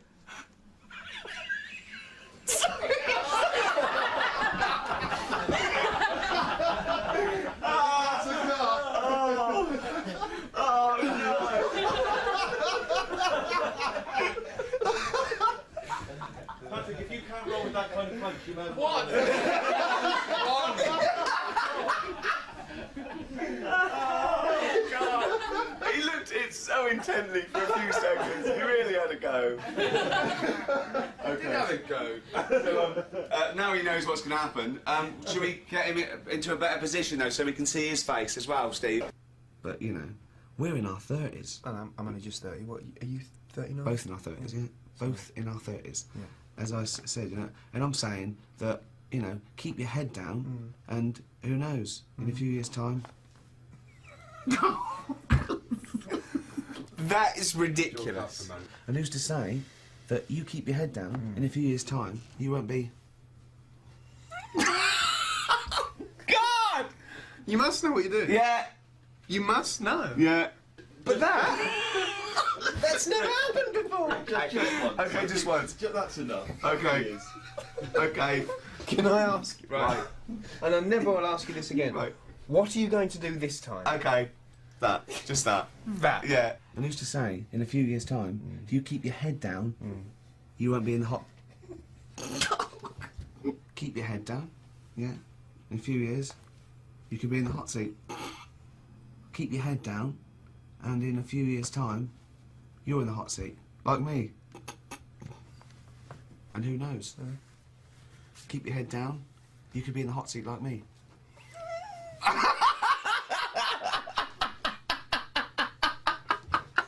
If you want the rainbow, you've got to put up with the rain. And do you know which philosopher said that? Dolly Parton. And people say she's just a big pair of tits. Oh, God. And there was also a fella in the week who said that women shouldn't be wearing trousers. Why? Because they don't look good in them. Right, and who was this man, and from what era? French fella. Okay. Last week. Did he mean walk round naked? He just said women should wear skirts rather than trousers because no woman looks good in a pair of pants. Right. How old was he? He was probably about 67. Uh-huh. About that, 67, 68. Yeah, yeah. Wasn't happy with that. What do you think? What do you think about that? It's rubbish. Yeah. These are the only things that have caught your eye over the last couple of weeks. This is the entire news. Galileo did something with light. A French fella said women shouldn't wear trousers. See, that to me wouldn't pass as education. It's not education. I don't know where you could ever use that. I don't know when that would ever be applicable to life. I just like reading stuff that sort of reminds me of... Do you know what I mean? If I read it and it gets me thinking, I think that's a good little piece. But I mean, but surely can't you just sort of like sit near something that vibrates to keep your brain going, or shake your head every now and again?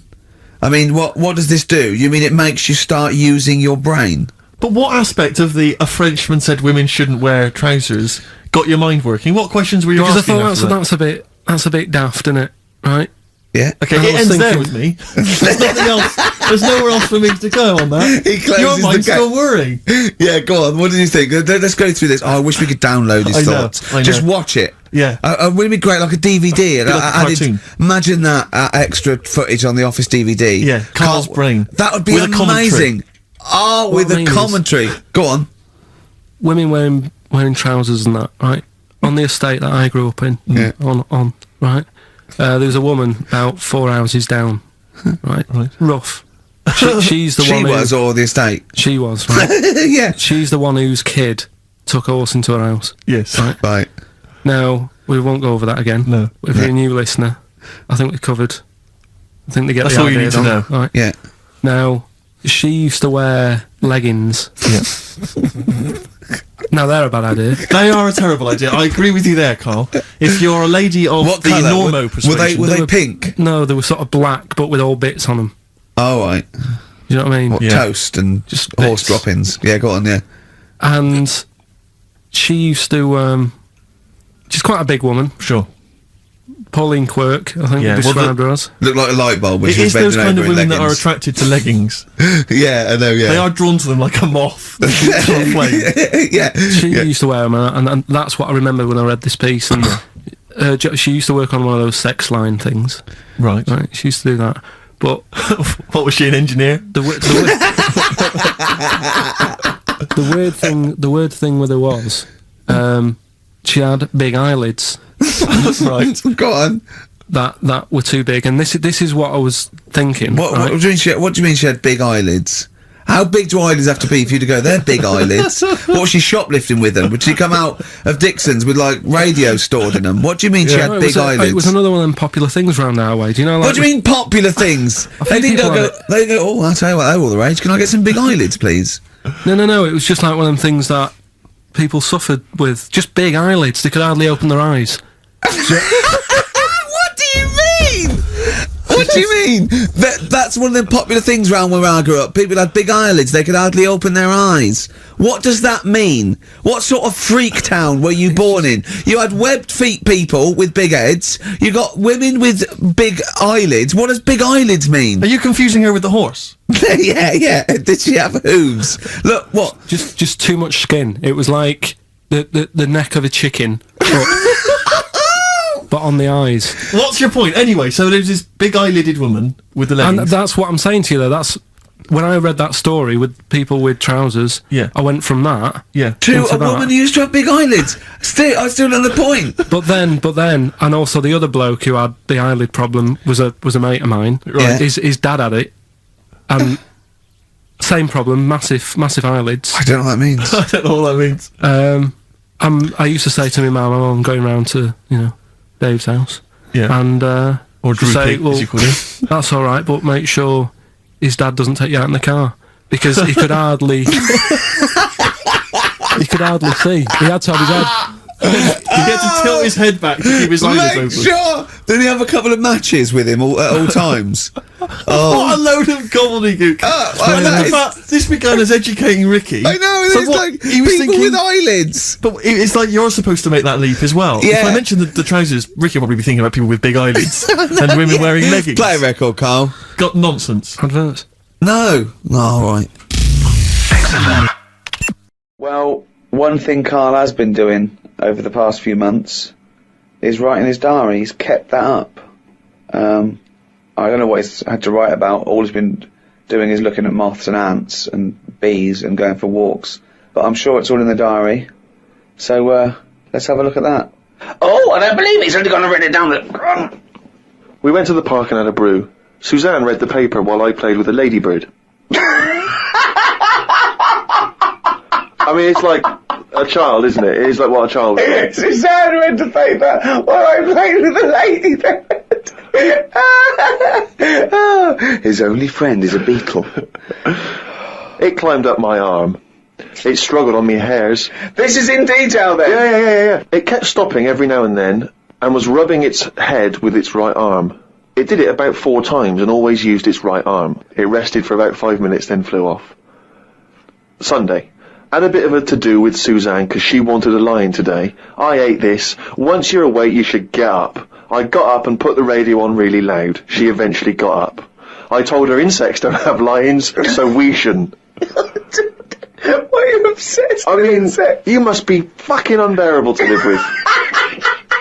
You must be a nightmare. No, I've just started, because I've watched insects a lot, I don't want to keep going on about them because we're a bit insect heavy.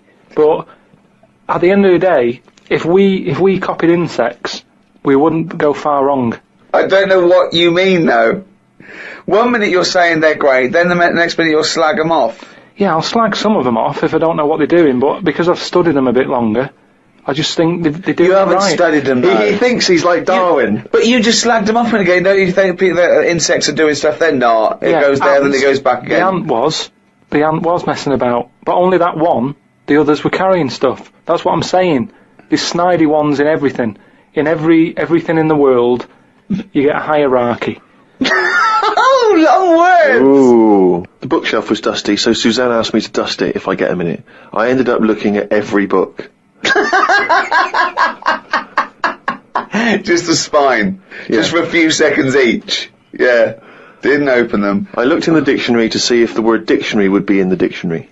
I didn't think they would bother with it being on the front page, but it was in the book as well. It's a good point, though, isn't it? No, it's not a good point, because you didn't tell us anything. Dictionary is in the dictionary. Well, of course it is. Well, why? If you go, how do you spell dictionary, you look at the spine and you go, oh, there it is, D-I-C-C, and all that. So what does dictionary mean? It's a book full of words, isn't it? That's what it means. All books are full of words, you idiot. How to spell them. And if you don't know what it is... No, it's not how to spell them. All right, then, well... I'll just look up something... No. It's not a book full of words to tell us what... No. It's the meaning. Give us the definition of dictionary. Meaning. It's a book full of words if you want to know what the meanings are. But if you didn't know... Well, sorry, what was that sentence? Yeah, but what I'm saying is, if you didn't know that, then you wouldn't be looking in it, because you wouldn't know the book is about that. So, if you don't know the word dictionary and what it means, you wouldn't be looking at the dictionary, you'd be looking at an A to Z. Because you Why go, leave it out though? Just because there's so many words in the world, I would have thought they wanted to cram as much as they can on a page, and if dictionary is already on the front... Is that why you suddenly used the word hierarchy for the first time ever? Did you find that in there? Did you see hierarchy in the dictionary? I feel that big word has pushed out about 26 other more useful ones. Yeah, well, Suzanne's been going on about me learning another language, but I sort of think your brain has only got so much room on it. And the rest of it's filled with lard. So, if I've got to learn everything I know, again, but in a different language, it's taking up space, isn't it? You don't learn everything. Oh, God. It's all storage, isn't it? But you don't have to learn it again. You don't have to learn the concepts again. You're merely Do you know how learning many vocabulary. moves there are in the human brain? You don't worry, you won't use them all up. I feel that he has reached his capacity, though. Yeah. Well, you need another sort of... You need an update. You need some more memory. Woke up to some interesting news. It's good when this happens because it sets me up for the day ahead. If it's miserable news, it affects my day. It said on the news that they have found 2 new flies. Fucking hell, more insects! What have you done? Is that all you've done this summer? Bong. Trouble in the Middle East. Bong. 2 new flies found. Ladybird climbs up arm. They were found in the UK and they were found close to each other. Maybe this happened because they were different than the other flies and weren't expected to hang about together, so that's why they knocked about with each other. That would happen, wouldn't it? What do you mean?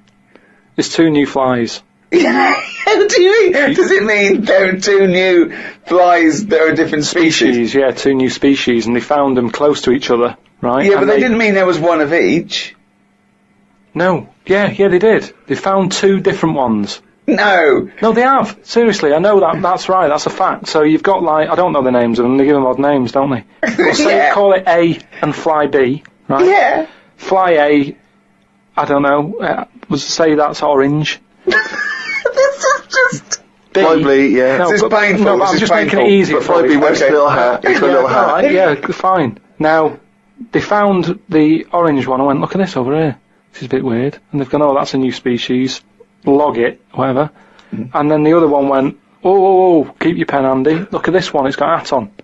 So then they found them both within the same distance.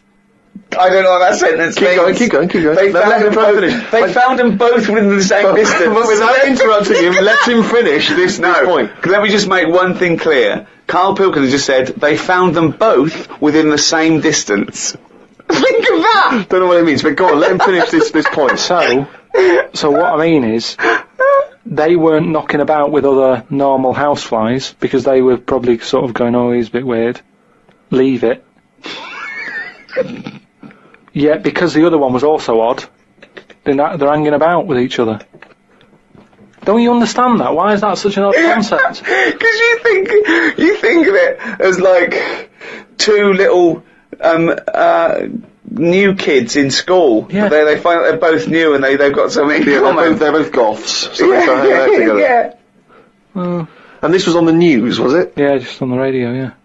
I know if I looked into that story, it would be 90% wrong.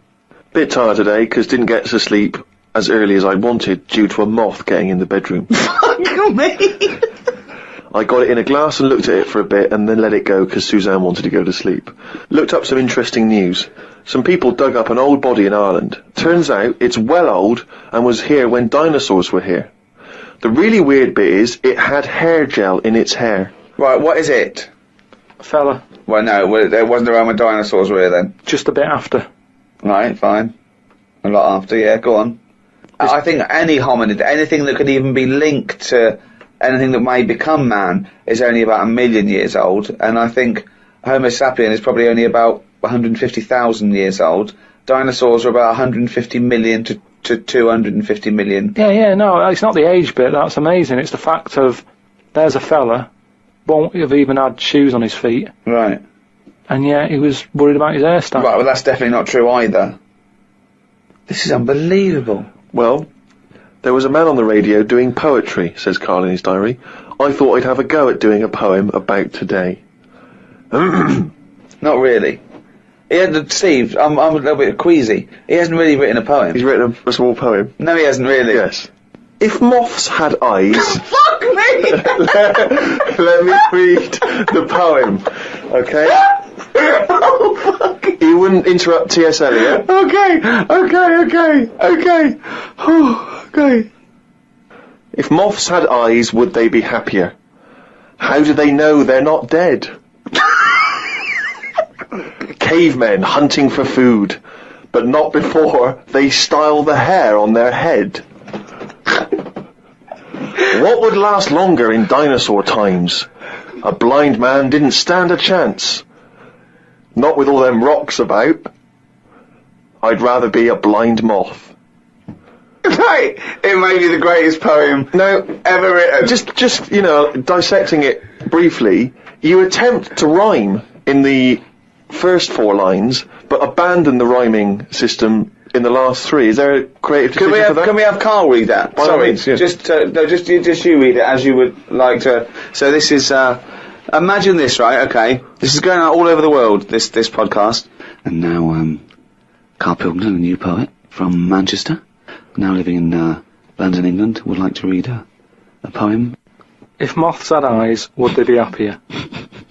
How do they know they're not dead? Cavemen hunting for food, but not before they style the hair on their head. What would last longer in dinosaur times? A blind man didn't stand a chance. Not with all them rocks about. I'd rather be a blind moth. He said it as though the last bit was going to rhyme. He said it like it was going to rhyme. Oh, God. No, I think he feels as though the final line, I'd rather be a blind moth, is going to be one of those great, you know, a summation that somehow the moth is a metaphor, the caveman. There's no metaphor in that. He really does mean he'd rather be a blind moth. Yeah, well, I'm just because I've looked at the day's news. Can we always do that, Karl? Can we always find a day, right, and always sum it up in your thoughts, a poem? Just like that. I love that structure. I love that structure. If there's any English students or professors or novelists or poets listening, please email us what I thought of that poem, why it's good, why it's bad. So, you know, give us your thoughts on that. I mean, we would love expert opinion, poets, English professors. Just email us at podcast@rickygervais.com. Oh, he's only got to really down it. That's the jingle for Karl's diary. We had bacon and egg on toast. I'm eager to get through the brown sauce, as the bottle is too big to go in any cupboard, so it has to be left on the sideboard. So I had about 4 dollops of the stuff. I love it because, you know, that made it into the diary. He's concerned about the fact that brown sauce is too big, so he's rushing through it. I know, but I'm just saying the kitchen isn't that big, and it looks messy when you leave stuff out, doesn't it? And we've got this giant brown sauce bottle, and I don't want to chuck it away because that'd be a waste. So you're having brown sauce and everything, your cornflakes, yeah. in your tea. Yeah. A wasp got in the flat. You know trouble's brewing. It was massive, the biggest wasp ever. Suzanne asked me to get it out, but I wanted to take a picture of it first. I was getting my phone ready when it flew at me. I reckon the sting on it could have killed a kitten.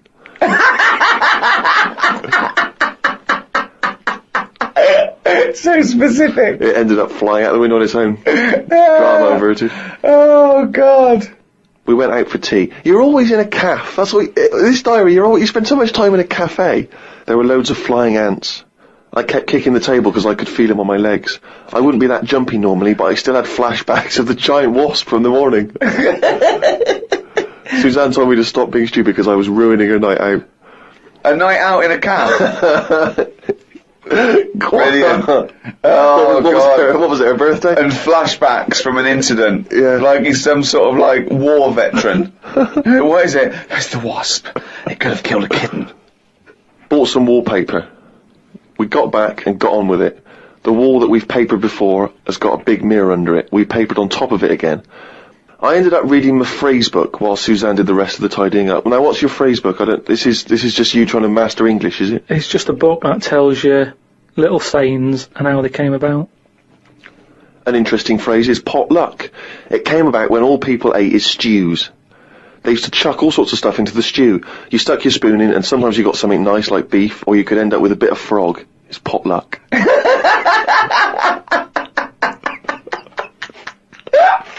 Good, isn't it? That's what it said in the book, did it? A bit of frog. Got up and checked the wallpaper out. There are loads of air bumps and it's buckled on the joins. I wish we'd never done it. Suzanne said the washer was broke and it's out of its warranty. She called up the people who made it and they said it will cost £150 to fix. I don't know how they know that when they haven't even seen it. I want to smash it to bits and see what they can do for £150. So much anger.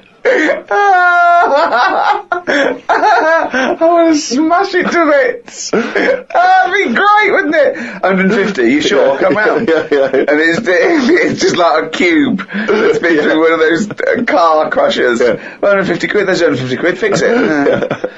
I watched the news and calmed down a bit, because there was a story about some Siamese twins who are having an operation. They've got 2 heads, 4 arms, 2 legs, 1 liver. The doctor said they will have 1 leg each. I felt bad worrying about the washer when people have bigger problems like the Siamese twins. Ricky and Steve asked me to do a poem about one day a week, so I thought I'd do one today. I can't obviously do it justice, so I should let the master read it. You've done another poem? Yeah, you said, you know, just do one. If you have a day where you've had a lot of emotions. Well, I loved the poem, and so did the listeners, and I knew they would, so if you can do that every week, that would be a joy for me. You can't force a poem, though. No, I know. A diary's easy to do, because you just write down what you're doing. But you've got to have some really meaty subject matter to be able to write a poem, Rick, as you'll discover. I know. Right, so, you know, you've heard what problems I had that day. Go on then. Bubbled wallpaper. What a mess. Washer dry and knackered. What a mess. Siamese twins separated. 1 leg less.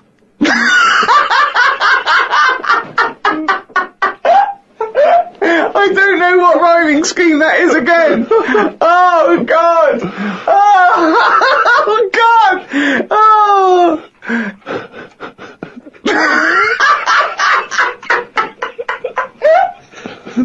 Oh, fuck me.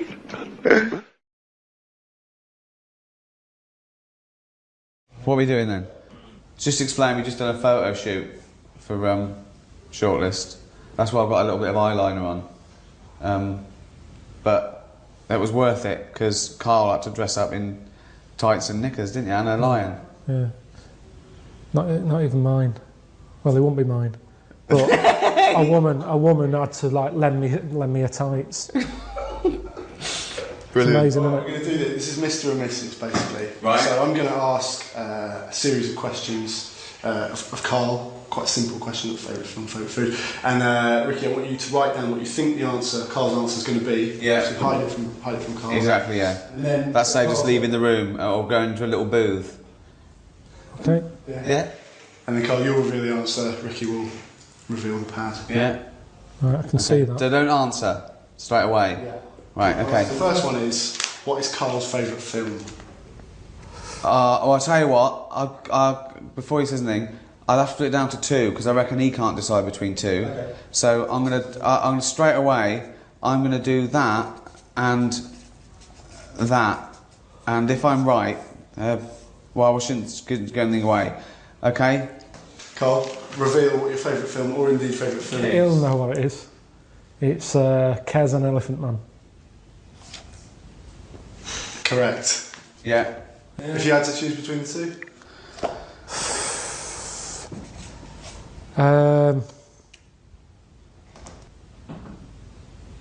Probably Kez. Yeah. Yeah, Elephant Man's just Great, a bit sad. isn't it? Yeah, it's great. I reckon that really affects you and your kid as well. And Well, it's sort of your it's very much what I imagined your upbringing. Well, I had to a be magpie, like. didn't I? Well, yeah, and what was the magpie's name? Maggie. Used to come down and peck his grifter. Peck me head. Watching The Elephant Man, you know that bit in The Elephant Man where Anthony Hopkins takes John Merrick or Joseph Merrick behind a screen, and he's showing it to a load of surgeons, and he's going, see the deformation of the skull, the spine, the limbs. The only thing that is totally normal and untouched are the genitals. Karl goes, think of that. The one thing you would want like an elephant, and he gets the head. Yeah. Good film, that. Right, next one. We'll go for the next one. Karl's favourite food? Oh, okay. I'm going to be very specific here. I think we're talking about a meal, are we? Yeah, yeah. Oh. Oh, God. What, an actual main course? Yes. Well, I mean... You're not going to know this. Well, I'm gonna put to get me. Okay, I've gone for something sort of like a specific, but that gives me a bit of leeway. So I could be totally wrong here. All right, Karl, please reveal. And you mean one for at home, not going out, because if I go out, I make more of an effort to have something that someone's had to do some effort with. No, do you think like yeah, I've done it like it'd be a meal that he could do himself as well. Right, okay. Sausage, beans, potato cakes. Oh, I've got it wrong. I thought you were meat and two veg. I've put sort of pork or lamb chops. I wouldn't mess about making meat and veg if I was on my own. No? No. What was it? Way. Sausage, beans, potato cakes. Toaster, potato cakes, beans in a pan, sausage in a frying pan. I remember you put sausages in the toaster once. Yeah, but... Is that true? Yeah, he Yeah, came it home, was. his girlfriend came home to him sticking a knife in the toaster to get the sausages out that were burning. It's the way they spit, and But why did you put them in the first place? because I don't like when you've got them in a frying pan and then you turn that up and the heat gets going and they spit and then the grease is going all over the sort of the hob. So I thought do it in the toaster, let it spit on the inside. Not as much mess, but yeah. It was ages ago though. You're saying that as if that's before I met you. So if you're out and he does his sausages, does he pop them on the grill? Does he put them in the oven? Does he stick them in the toaster like a fucking twat? Oh, I don't. That's how you find stuff out though, isn't it? That's how inventors and stuff come about. Trial and error. All right, we'll go for the next one. Karl's I've got him like that. Celebrity. All right, okay. Well, this is 1 out of 2, so we'll go for the third one. Karl's celebrity crush. Wouldn't have one. What now? Yeah. I'm nearly 40. Do you mean a celebrity crush? That's Do one when I'm a kid or something. That's maybe. the point. Let me have a go. This is not based on anything because he's, obviously he's never spoken about this or given any. When so I'm hold on, 40. 20's still young, old. Yeah, isn't so it? let's say sort of 14 or something. 15. So hold on, when were you born? 72. 72. So we're talking 84, are we? 1984. Janet Jackson. She wasn't around in 84. We've lost the pen and pad element of it straight away. Oh yeah. Hold on, wasn't she around in 84? No, it wasn't her. Paula Abdul. No.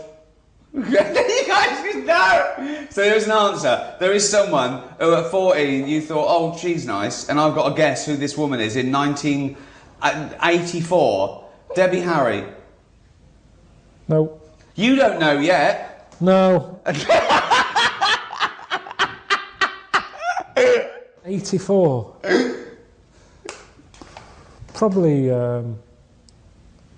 one of Bananarama. Why is that funny? Because it's so random and specific. Anything you said is funny. Anything you said is funny.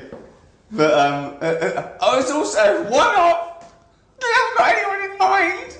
And there's been about 9 members of Bananarama. Narrow it down a bit. No, come on. Which one of Bananarama?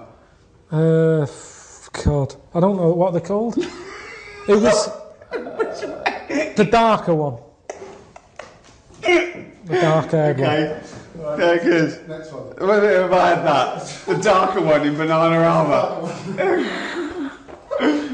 Alright. Well, remember, you've got to write it down. Okay. Yeah, we're going to Sorry. Karl's favourite book. Oh. Okay, now.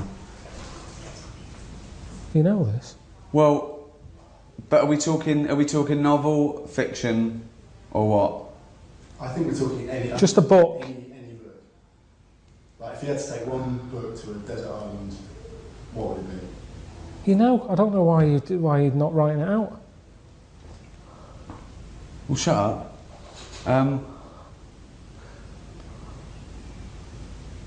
Fucking hell, are we mates, so what? You should know what that is. What, your favourite book? Yeah. listen, I'm thinking of an answer I don't want to embarrass you with. A book of freaks that he carried around for 6 months. What's it? Oh, that you're joking. That's your favourite book. It was a pamphlet. It wasn't a pamphlet. It was about 40 odd pages. It's my It favourite was the book. 50 top freaks given away with some dodgy old fucking magazine. It was with FHM, and it was like a freak book. That was interesting. And you count that as a book? Well, what would you put then? I've never seen you with a proper book ever. So don't start lying and give me a load of old shite that it's someone like Nurture or something. 'Cause it isn't. Nurture. What book would you pick? Friedrich Nurture. What? No, you're right. He was right in a way. It is the Yeah, freak Book of Freaks. Let's go for the pad. Let's go for 50 top. do Oh, the no, I pad. got that. 50 top freaks. No, well, it. 50 top freaks. Yeah. Do you know what? Do you know how he liked it? Because number 50 was a fellow with 3 legs. He was so No, excited. there was he went, loads. Huh? No, number 50 was the bloke with 2 heads. Was it? Yeah, because I said Jesus. What's number 1? Yeah. What was that? Was a bloke shagging a chicken who got killed Number by a 1. rock. Oh, wonderful. Wonderful. Carl's favourite song. Okay, again. Okay. I'll have to do. I'll tell you that he's got a favourite song. Are you just for a going reason. for 1 or 2? Oh no, I'm going to go for a couple here. I'm going to go for. They've both got a theme, and then I'm going to do. Tune, as well. Okay, I've got 2 songs, and then I've got like an instrumental. Right, I'll go for Stranger on the Shore, Akabilk. Alright. And then I'd go for Elvis in the Ghetto. Is he getting them? Yeah. And there's one more, yeah? Yeah.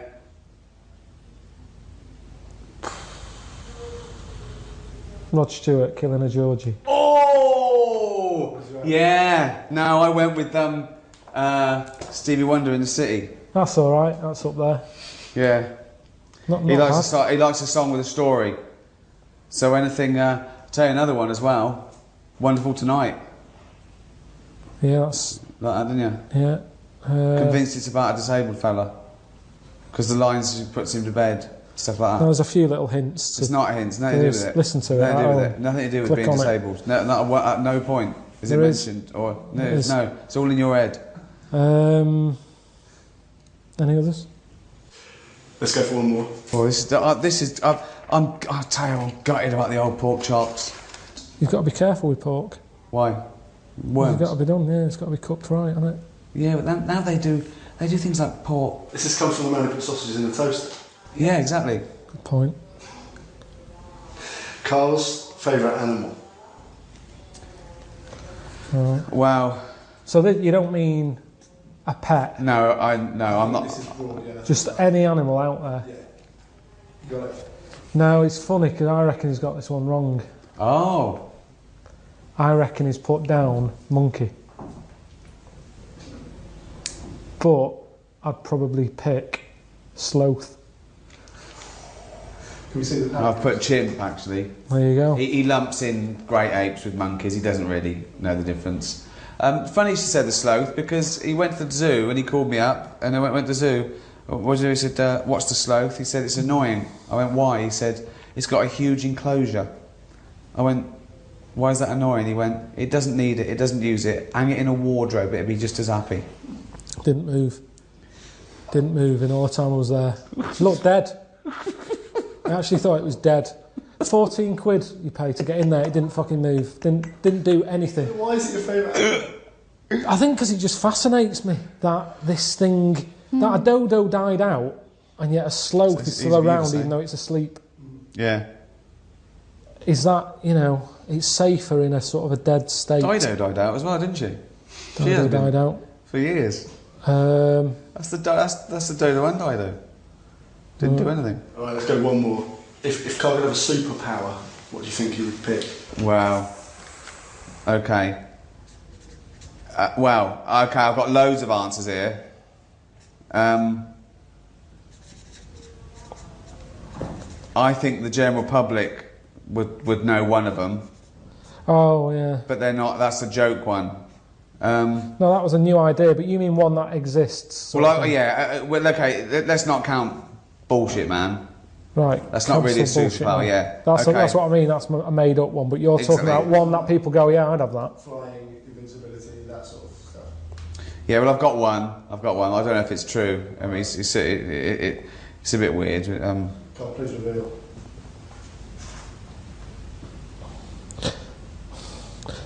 It's one that I'd pick, but I'm still not 100% if it's the right move. I don't think you've gone for it. Oh, I've gone, okay. Shape-shifting. Oh, I went for invisibility. We see the patterns. Sorry, I went for invisibility. Why shapeshifting over invisibility?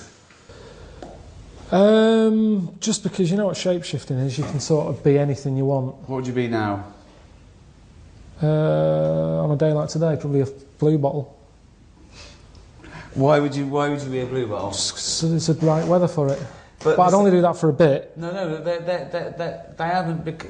No, that doesn't make any sense. Why is it, you see them in this weather because they're buzzing around and it's their time of year where they've.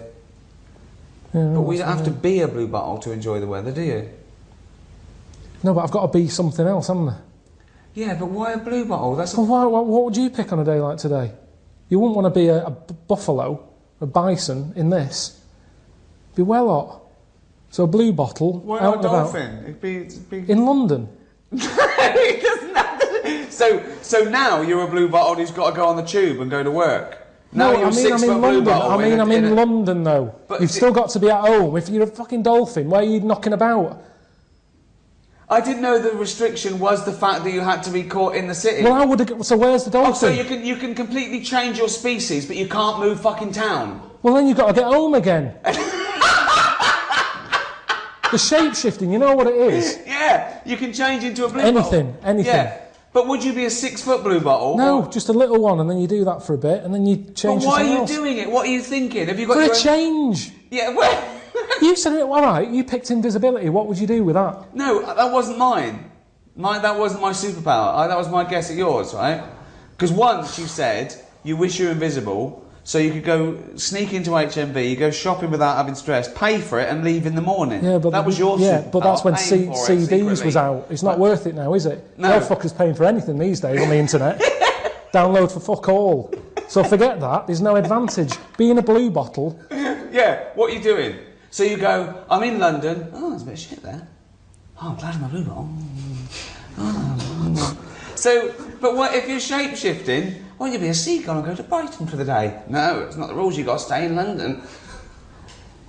So why are you imposing this rule of it being in London? I'd give everything a go. I just picked that because it was a nice day and I saw one earlier. Okay, what if you could shape-shift, but it was like changing your region on your DVD? You only had 3 goes. What would you try and then stick with? Ooh. Remember, the world is your oyster. Right. You don't have to stay in Kentish Town for the day. Well, I'd pick what's her name? I've said to you before, I'd be a sloth. Sloth. Oh, you'd be a sloth? I said that. It's still good, isn't it? Because if they're asleep, if I'm not enjoying being a sloth, I can dream about being something else. So it's a safe thing to be. Well, if you're asleep, you can... What's the problem? You can anyway. You can wake up and go, oh, I wish I was a blue bottle or some I've shit. never seen a blue bottle asleep. Listen. I called you the other day, you said slugs don't sleep. No, you called me and said, do slugs sleep? Yes, and you said, what did you say? That's it. You got it all the wrong way around. I said, well, sleep, as we know it, is very different. Some have microsleep, some can estivate, some can actually be frozen. All right. So I said, what do you mean by sleep? Right? So... Butterfly. Why? If I wasn't enjoying it, it's only for a day. And then you die? Yes. But then you're dead. Yeah, but if I'm not enjoying it... But why do you... What? The worst thing would be a tortoise. You don't have to be a tortoise. I don't fucking know, then. Let's have something else. I hate questions like this, because you ask me, I give you an answer and you argue with me. I've told you, I picked 3 perfectly decent things there. A sloth A blue bottle, a butterfly. Right, why didn't your I can't be superpower bothered. be flying? Then you could be Karl Pilkington. Because Suzanne will be saying, no. Why? Because Suzanne will be going, oh, nip out and do an errand. Suddenly I'm flying around everywhere, busy, because she's going, it's easier for you. She don't get out for arse enough as it is. I don't want flying. And everybody would be on your back, and no, definitely not. Then why choose a blue bottle and a butterfly? Because their no job. one's... Yeah, but that's as a fly. Everyone's expecting it to fly. And then when I go back to me, I'd appreciate... I've always said to you about not knowing if I feel well. Whereas a blue bottle, it spends its day flying around being sick on shit. So if I come back to me and I'm like, I feel really good now, I'm not throwing up all the time. And right. So there's benefits to being a fly. I think I'd appreciate life more once I'd seen it through the eyes, many eyes, of a blue bottle. What would you pick? Let's change it, because it's unfair, this. What would you pick? Any shape-shifting? I'd pick either a bird or a dolphin, just soaring. An eagle soaring. A dolphin. The oceans. Whole world's my oyster. At no point would I think, I'll choose something that if it's shit, I die immediately. That's much better. Well, we're all different, aren't we? That's what this is about. Right, let's do one more very quick. What is... You're fucking different. How big is pet hate? Oh, fuck me, you haven't got long enough, mate. Well, don't say it, right. I don't think you'd... Oh, it's annoying that you're asking this now, because I've got so much that I don't know which one to pick. It's difficult to write down. Maybe just do a word that can prove that you will have got it right. If well, I think it's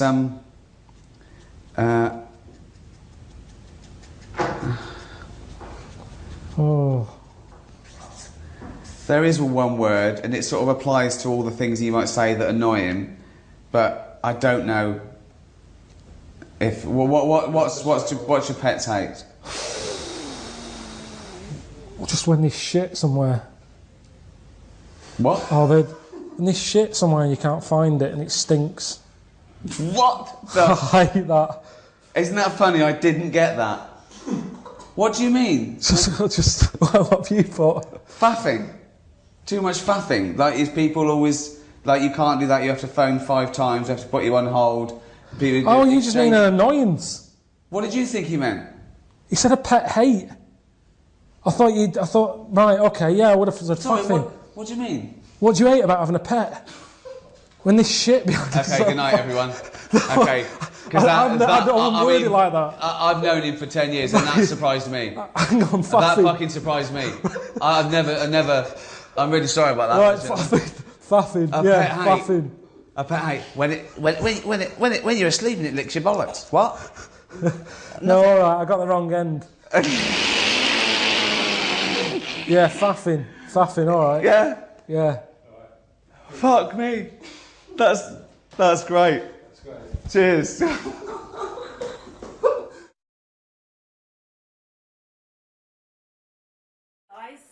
it is a pleasure to be seated here with Kings of Podcast. That's not saying much, though, is it? Kings of Podcasts. Yeah. It's not like the Kings of Leon. No. Now that would be cool. Or the King of France. Yeah, he's even better. Oh, it'd be great, wouldn't it? The King of France. Now, what's he like now? Is he still around? I don't know. Oh, they beheaded him, didn't they? Really? Yeah. That wouldn't be good then. Kings of Podcasts is the best, isn't it? Audiobooks. You prefer that time? Kings of Audiobooks. Podcasts are free, we make nothing from podcasts. Let's get it right. And you've just had your back bedroom carpeted, haven't you? That's not well, my about favourite to tomorrow. He's rolling it now. He left his job, and we were doing free podcasts, and we had about, I don't know, 1 million downloads. And I think it was Steve that said, why don't we just charge £1, Rick? And we did charge £1. Yeah. And now what listeners do we get? We've had about 3 million sold and about 160 million free downloads. So still they want something for nothing. They still won't give us £1. for everyone. Yeah. Everyone loves a bit of freeness, though, don't they? Yeah. Well, the British do, which leads me nicely onto the guide to being English. English, yeah, to celebrate St George's Day, 23rd of April. Yeah. What do you think makes us English? What do you think defines us? Being born in England. Yeah. That's the main one, isn't it? Again, if you're the King of France, you'll have very little experience of being English. Yeah. Being born in England pretty much sums up being English. But this was very much something that we discuss on the audiobook, is what makes a person English, what defines your Englishness. We go from the trivial and superficial of what an Englishman looks like. I thought he was like a little stocky fella with no neck and a head like that. Whereas about a sort of bald round... Can I go now? Because that's what I was here for, wasn't sort of like a real sort of, you know, little bulldog breed. Whereas Steve thinks of Hugh Grant. Always, or a sort of James Bond figure, who's someone I very much model myself on. Yeah, that's how I pictured the Englishman. Although I've never seen James Bond's glasses fall across the room when he was fighting with someone. No. It would all be over, wouldn't it? He'd go, Miss Moneypenny, can we get Q, can we have some elasticated things on these? That wouldn't happen. No, it's true, but it's one of the reasons I rarely fight international spy rings. But Karl, what was your take on the English? In what way?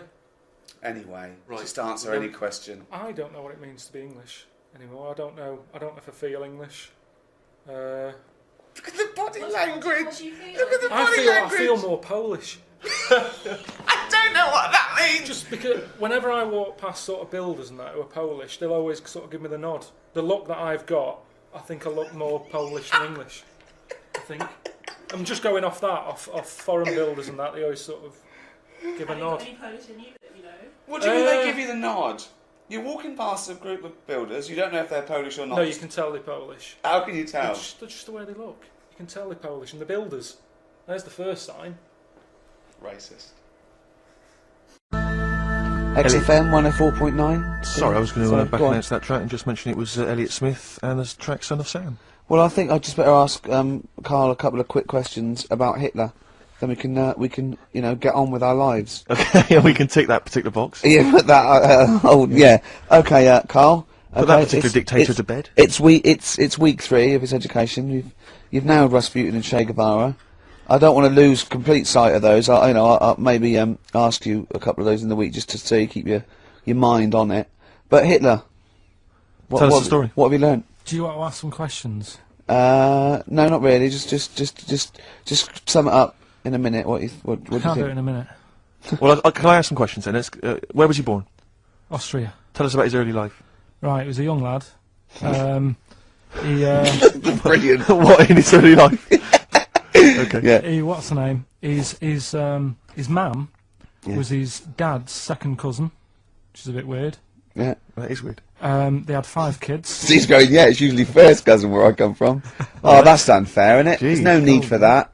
There was 5 kids, but only 2 of them, including Hitler,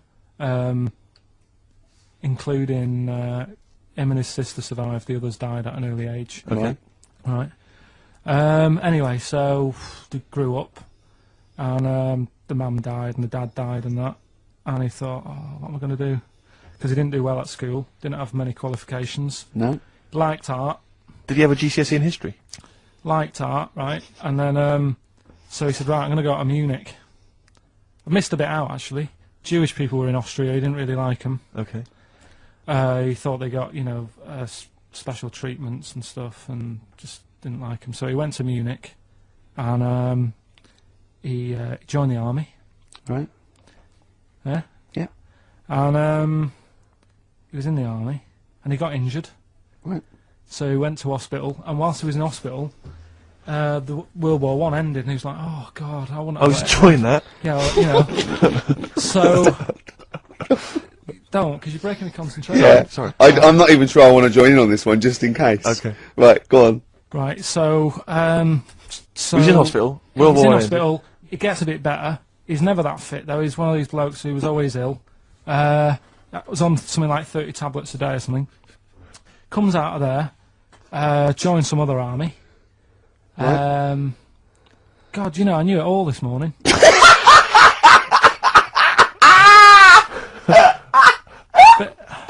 I can see it running to ground. I just see his face going, I'm not nailing the fact, am I? And joined another army, and he was moustache. Listen, let's try and help you. So Here's a good bit. Here's a good bit. I remember this bit. He thought that war to men, right, was like childbirth is to women. That's how important he thought it was. All right. Right. So it's like, you know, you fight for 9 months, and at the end of it, you own something, right? Yeah. So he goes on and all that. He's in Berlin. Yeah. And he's fighting his way through, like, you know, trying to take over countries and that. And he does he do Berlin? Does he? Sorry, wait a minute. Is he Chancellor yet? What year is it? 35. Let's skip the kind of climb to power. Then he's now the dictator of Germany. Right, he's in charge, yeah. And this is when, you know, he gets his own back on the Jewish people and that, and he's got his own little armies, and he's setting fire to Jewish businesses and all this. And anyway, cut a long story short, he please do. He when he came to like fighting Britain, came a bit sort of unstuck. Yeah. Right. Started fighting. Not so easy, is it? This world domination, Adolf. Britain was there. France was helping out. Yeah. Americans were helping out. Yeah. So he well, thought, oh god. So a bit late, but yeah. He goes into a bunker in Berlin. Yeah. And it's all kicking off. Yeah. And apparently, like, Germany sort of surrenders. Yeah. Says it's all over. Forget it. We can't beat you. He was really annoyed with this, and he thought, oh, I can't show my face around here. So he. Because it would be embarrassing. He's with his missus, who nobody knew was his wife. Right. Eva, in this bunker. Yeah. And so he said, I've had enough of this. He shoots himself. Yeah. She poisons herself, and the chauffeur buries them or something, or burns them. Right. And in all the time he was in charge, 50 million people died. So that's 1918 to 1945. Yeah. Between it felt like that. Between Travis and the Red Hot Chili Peppers. Next week. That's fantastic. That's remarkable. I have to say that you sort of lost your grasp somewhere along the line, because you started off confidently, but you lost your way. I've had a really busy week, and last night I was like whizzing through it. Sure. And then this morning I woke up, and you know, Suzanne had been away for about 3 days, right? Yeah. I hardly spoke to her. She's been busy, I've been busy. First thing to say when I wake up, oh, just ask me some stuff on Hitler. You are romantic. That's great. That's how stressful it's getting. But I knew it all this morning, honestly. No, but that's fine. I think you've summed up the, you know, you've done that. Right, just for a bit of balance, I've got your next week's homework. It's the same series. There's little books. There's tiny little books, just 3 inches long by 2 inches wide. Crammed with so much information. Though. Winston Churchill. There you go. You'll enjoy that. Yeah. I'm getting a bit bored now, though. This is what happened in school. Think of the listeners. Did really well in infants. Once got to secondary, lost interest. Was it the breakup between you and Harris? And Zoe? I wondered if you spiralled into something there. Yeah, because it's like all these other, you know, these men of history. They always had sort of things happen in their early childhood, didn't they? Maybe yours is the Zoe Harris dress incident. Well, let's just refer to it as the Zoe incident. Yeah. From now on. Yeah. Winston Churchill, the bit I left out in the Hitler story, Hitler was scared of this man. Yeah. And I can tell you something else about Winston Churchill. Go on. He said he can remember being in the womb. And he was born in a public toilet. Play a record. And it was all, it was full of old people, really. I mean, that's probably why it's called Gran Canaria, right? Because it's just Grannies old people. everywhere. Yeah, right. But what I thought I'd start doing is start a diary. Okay, why? Just because I sort of had a bit of time on my hands and that. Just thought, write it down, write stuff down. And do you hope that this one day will become one of the great literary documents like Samuel Pepys' diary? I haven't heard of that. Is it any good? You've never heard of Samuel Pepys' diary? No, the most famous diary other than probably Anne Frank's. I've heard of Anne Frank's and that, and I thought if she's sat in a loft, knocking stuff up, not much going on in her life at that point, yet she was still writing it down. Yeah, whereas you've been to Gran Canaria, yeah. I thought, so there is stuff going on that I can chat about. Start a diary. Sure. You started a diary. Yeah. And what are you gonna do? Did you keep it up every day? Yeah, just. Oh, can I read it, please? Well, a diary is meant to be sort of... Please, can I read some out on this podcast?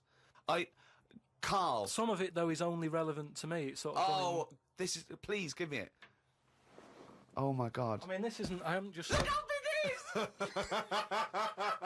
It's one of those desk diaries. It's huge. It's about a foot long, and it's oh, that is amazing. Imagine if Anne Franks had been like that. As she got out, right, everyone would have heard it clank down on the desk. Yeah, but my writing's quite big, isn't it? Oh, look, give us that. Do you know about joined up writing? Have you heard about that? There's no point. Sometimes you can't read it, can you? So it's best okay.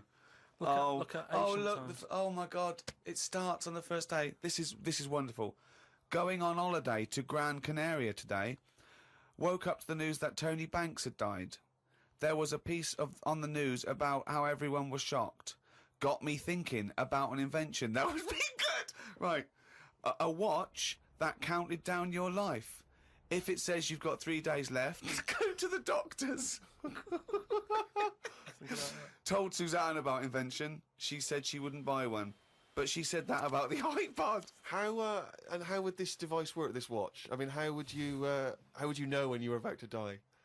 Is that a concern? Again, not for you to worry about. Presumably the boffins and No, all I was thinking is that Tony Banks fella, you know, he died and everyone was shocked about it. But if you had like a little watch on, but how did it work? You can't just say, "Wouldn't it be good?" How would this work? Yeah, I imagine you in the patent office going, "Got an idea?" They go, "Oh, certainly, Mr. Pilkington. What's your idea?" Watch that counting down your life. Oh, how does that work? Just wear it, just pop it on your wrist. No. What do you mean? Just pop it on your wrist? How does it work? Just pop it on your wrist. Brilliant. You're an idiot. Well, it's interesting that he goes on. The flight to Gran Canaria was a bit bumpy. I thought about the clock that counts down your life again, and I wondered if it would know if you were going to die in a disaster. No, he's querying his own design. He's wondering if it would know. He's invented this. Now he's not even sure. A fella on the plane was reading Koi Mag. It was a fishing magazine. I glanced over and noticed he was reading the Pond of the Month article. Don't think they could make it into a weekly magazine. Well, to be fair to you, because I remember seeing a guy on the train once reading Carp Monthly, a magazine dedicated entirely to carp, and it had Carp of the Month. And I just thought, you know, once you're like 3 months in, the editor must be stressing. Have we got any more carp? We got a carp that's actually done anything? I reckon if they used the same one twice, there wouldn't be many complaints. No one would be noticing. No, that's the carp they used 2 years ago. There was a really fat bloke on the plane. He was playing on his PSP. While I waited to go to the toilet, I looked at what game he was playing. It was darts. He's that fat and lazy, he can't even face playing a more active game on a games console.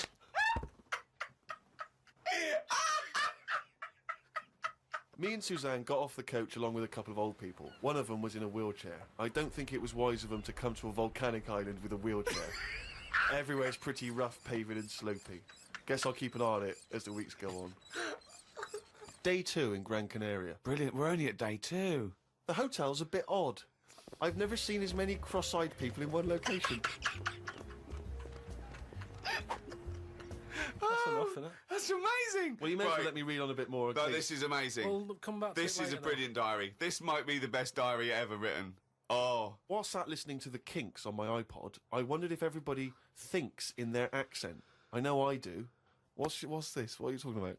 Just that, you know, when I've been sat there lying on the lounger, right, and I was thinking about stuff. How do you know you think in your accent? Tell me a typical thought. Because what I mean is, say if I was like, if I saw something, right, do you know how I say, like, oh, that's a bit weird, isn't it? No, but that was I don't have said. to. But when you think, I don't think the sentence is like I'm saying it. It's just a thought. The thought appears. It's conceptual and it's already there. It's not like I go, Rick, what? Just looking at that fellow over there, were you? Yeah, I was. Yeah. I was thinking it looks a bit weird. Oh, so was I. I don't think out whole sentences. Whereas you have Carl, stop listening to the Kinks for a minute. Look over there. More cross-eyed people. No, well, that's Is that how your mind works? In a way, yeah. And Brilliant. that's when because I thought explains a lot. It's great that he has to think of that whole sentences. Because I thought that's weird, isn't it? Right, I didn't think that's weird, isn't it? And I thought I actually think in my accent. And then I thought, does Stephen Hawking, does he, when he's doing his maths and that, is he? I don't know where he's from, so I don't know what his accent would be like. I think he's from Kent or Cambridge or Oxford. Right. Or something like that. So you think he might think in his voice, in that voice, the computerised voice. Just wondered. Had lunch inside today due to shite weather. Sat next to an old fella. Old men's ears and noses carry on growing as they get older. Suzanne noticed his fingers were fat too. Maybe they continue to grow. Suzanne didn't laugh when I said her arse had the same problem. Day 3, cloudy start to the day. Had pie and chips in a cafe. Had a bit of an argument with Suzanne because I thought it was daft that we were paying for food when we were on an all-inclusive holiday. Changed my mind when I saw they sold pie though. The cafe was called Tattoos. The fellow who owned it didn't have any tattoos. But we never saw his wife.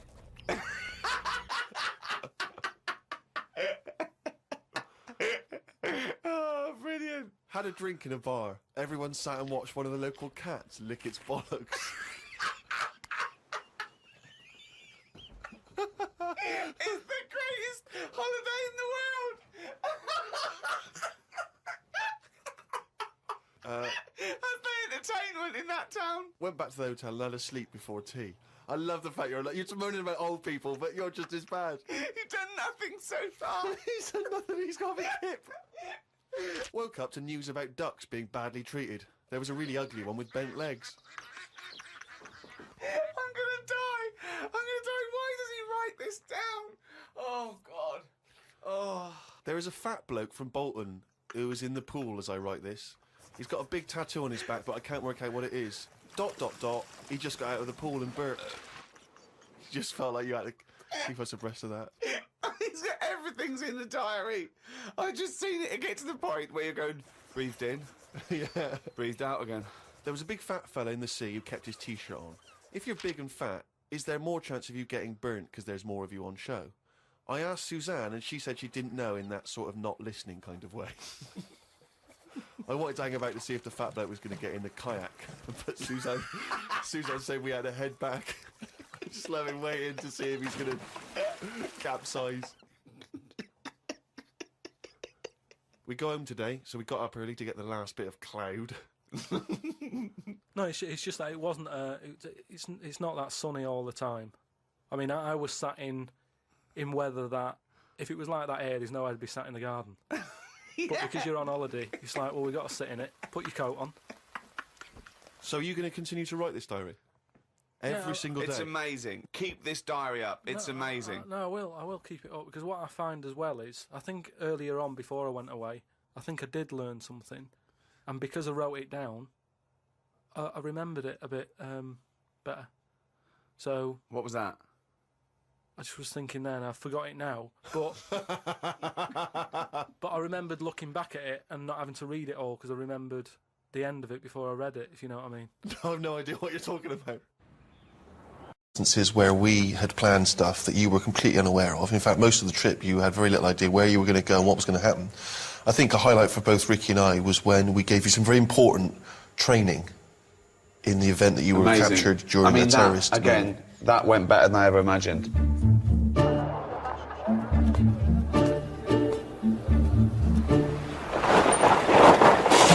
Allahu Akbar! Allahu Akbar! Allahu Akbar! Allahu Akbar! Hey, mate, leave me alone, man! Yeah, I think you're out of order. What is going through your head when those guys grabbed you? You did not know they were going to attack you and grab you and drag you in the back of a van. It all went black. I heard a lot of shouting going on. I didn't know what was happening. I thought, is this it? Have I been taken hostage? They put my hands behind my back. They put one of those tie things on. It was cutting into my hand. I'm thinking, is this for the programme or what? Because this is proper hurting. It's not a nice thing. I've never experienced that before. They often say in those moments where you think maybe your life's going to come to an end that your whole life flashes before your eyes. Is that what happened? No, because like I said to you, nothing. I had a bag over my head. I couldn't see a thing. Talk to me! Hang on a minute. Are you English? You English? Yes, talk to me! Who are you? I love it when you go, who are you? Where the adrenaline's kicking and you can hardly breathe and you do a posh voice. Who are you? No, because it's terrifying that, not knowing what's going on. What is the number of him? It's in my mobile. Well, mobile, what is the number of him? I don't know. I don't even know my mum and dad's number. Thought maybe this is part of the setup, I don't know. But my body didn't know, because it was going through the same thing as Terry Waite would have gone through, or whoever else had been tied to a radiator.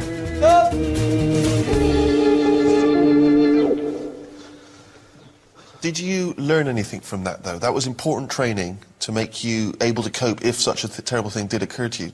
If you go to places that you're in danger of being kidnapped, you're meant to have a code word. So that when the people who've nicked you call up the London office, they go, we've got Ricky, Steve and Karl here. Right. And the London office go, yeah. Give us your code word. Well, at the time, it was Congress tart. Congress tart? How are you going to slip that into a conversation? No, you don't slip it in. They've got a bag over your head, gun to your head or whatever, tell them you've been kidnapped, and you go, Congress tart, and they go, bloody hell, he's been kidnapped. Before you know it, the A-team's coming in. Right. So, ring. Hello, Karl, mate, how's it going? Congress tart. What? Congress tart. Rick, who's on the phone, mate? It's Karl. He said Congress tart, so he's definitely been kidnapped. Who are they? What do they want? Right. Who am I talking to now? Because them. Ask them. What do you want? He's asking what you want. Well, there's no one here to do that bit of role-playing, so maybe you should tell me what they're saying. They said, they just said they want to use me as bargaining power. But what do they want? What do they want? We'll see if we can... But what do you actually want? Oh. What would they want? Is it money? Give them money. Okay, £5 million. Too much. I'm not spending that sort of cash. I've worked hard for this. You don't do that. I'm not spending that cash. You see, this is what worries me. I'm not spending $5 million to get you back. That's what's worrying. No. Because that's what would have happened. Can't we negotiate? Put them on. Yeah, here's Ricky. Right, you've got to play him as well, though. Hello? Hello? Who's that? Never mind who it is. Where's me $5 million? Can't afford $5 million at the moment. We're going to kill this kid if you don't give us the $5 million. How can We're getting sick of him. Why? What's he doing? He's just shouting Congress tart. Give him the money. Give us the money. Okay. I wouldn't have got him to call you, actually. There's no way. There's no way. Okay, let's have a break. Oh. We do, of course, Rick, every week get thousands of emails. Emily from New York has asked Karl this. Karl, if you were on a sinking ship or you were in a burning building and you were with myself and Ricky, but you could only save one of us, I don't know why that's the case, but you can only save one of us, who would you save? Would it be Ricky or would it be me? I think it's a two-man dinghy. Right, okay. Possibly. And we're trapped, and he knows that if he stays there to get both our legs out from under this thing... the girder. Yeah, he dies, so he's got room, he's got time to save one. It's obviously me. It's hard to say, isn't it, at this point? What, because Steve's in the room, you mean? Well, no, just because we don't know what the situation is. Okay, well, let's say we're on a sinking ship, all right? So you're going to have to rescue one of us, drag us into the dinghy. It's going under. You know, in 30 seconds, okay, this ship's going to go under and drag you down and you're going to die, right? And our legs are trapped and you've got enough time to untangle one set of legs. Whose legs do you untangle? Now, just because my legs are long does not necessarily mean it's more complicated. No, it's exactly the same amount of time. Just have to make a choice.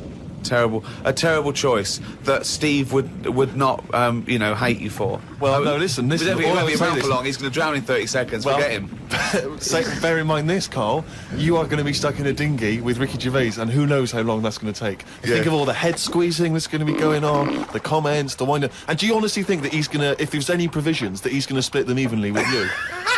I mean, he's going to have drunk all the water, and there's only going to be about half an hour in. The food's going to be gone. Look at his gut. Look how much, of the food he's going to have to eat, the baked beans that you've got on board. Whereas me, you know how generous I am. I'm always sort of helping you out. Oh, there we go, Karl. I think he's put the nail in his own coffin there. You know how generous I am, Karl. Let's talk about that, Karl. Come on, think about that one. Yeah, I mean, have you forgot about that, Steve? What? The time when we went for a coffee and we had to have a bit of a heated debate about the 50p change. Yeah, you owed me 50p, and you decided you didn't want to give it to me because it was only 50p. And my point was, it's not a question of 50p, it's the fact that it's not your decision to decide not to give it to me. If I want to be generous, that's my decision. But you can't go, oh, it's only 50p, Steve. It's my decision who But you just given him a free keg of beer. Yeah. But that did not come to you, and you didn't pay for the free keg of beer. It was a promotional thing that was sent to you. It's the same thing as the way I gave Suzanne my leaving present from my last job. A lot of people may not be aware of this if they haven't heard us talking about it before. Yes, but you had a gift from your work as you were leaving after however many years of service, which you then gave straight to your girlfriend without telling her that it had been received from people at work. Doesn't matter. She wanted a camera. It's the same thing as you. You wanted that lager that I got for free. It hasn't cost you anything. It doesn't matter where I got it from. So you now decide, because you've given me a free crate of lager, that you can now say, oh, actually, I'm not, in the future, I'll just take your money, Steve, on a whim. Well, listen, stop arguing like this. You're rocking the dinghy. Carl, have some of my cheese. Imagine if he would. Do you imagine he would ever say that? Can you imagine him ever offering you any of his cheese? Are you going to save Carl, mate? I don't want to say.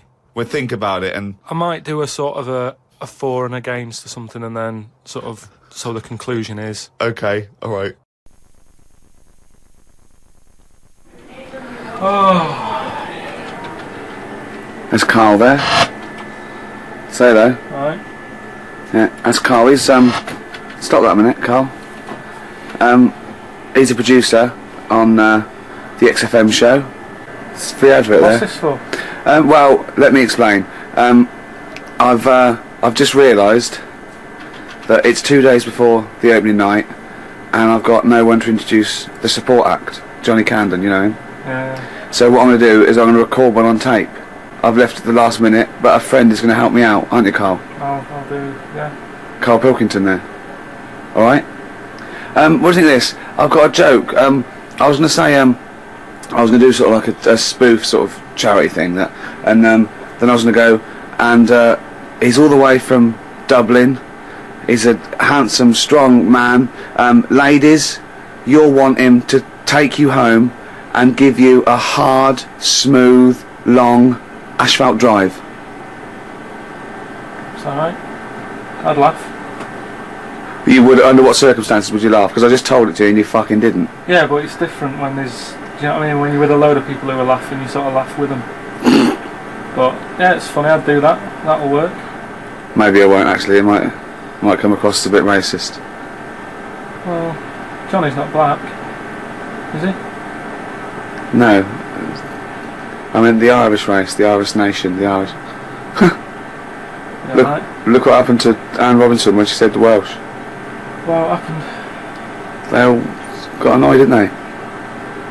Yeah, but what did they do? Good point. Right, then we'll get some level then. Testing. Karl Pilkington's little baldy head. Yeah, but that's bad, because you know that it looks rounder on tape than it does in real life. Look at that head. Look at that.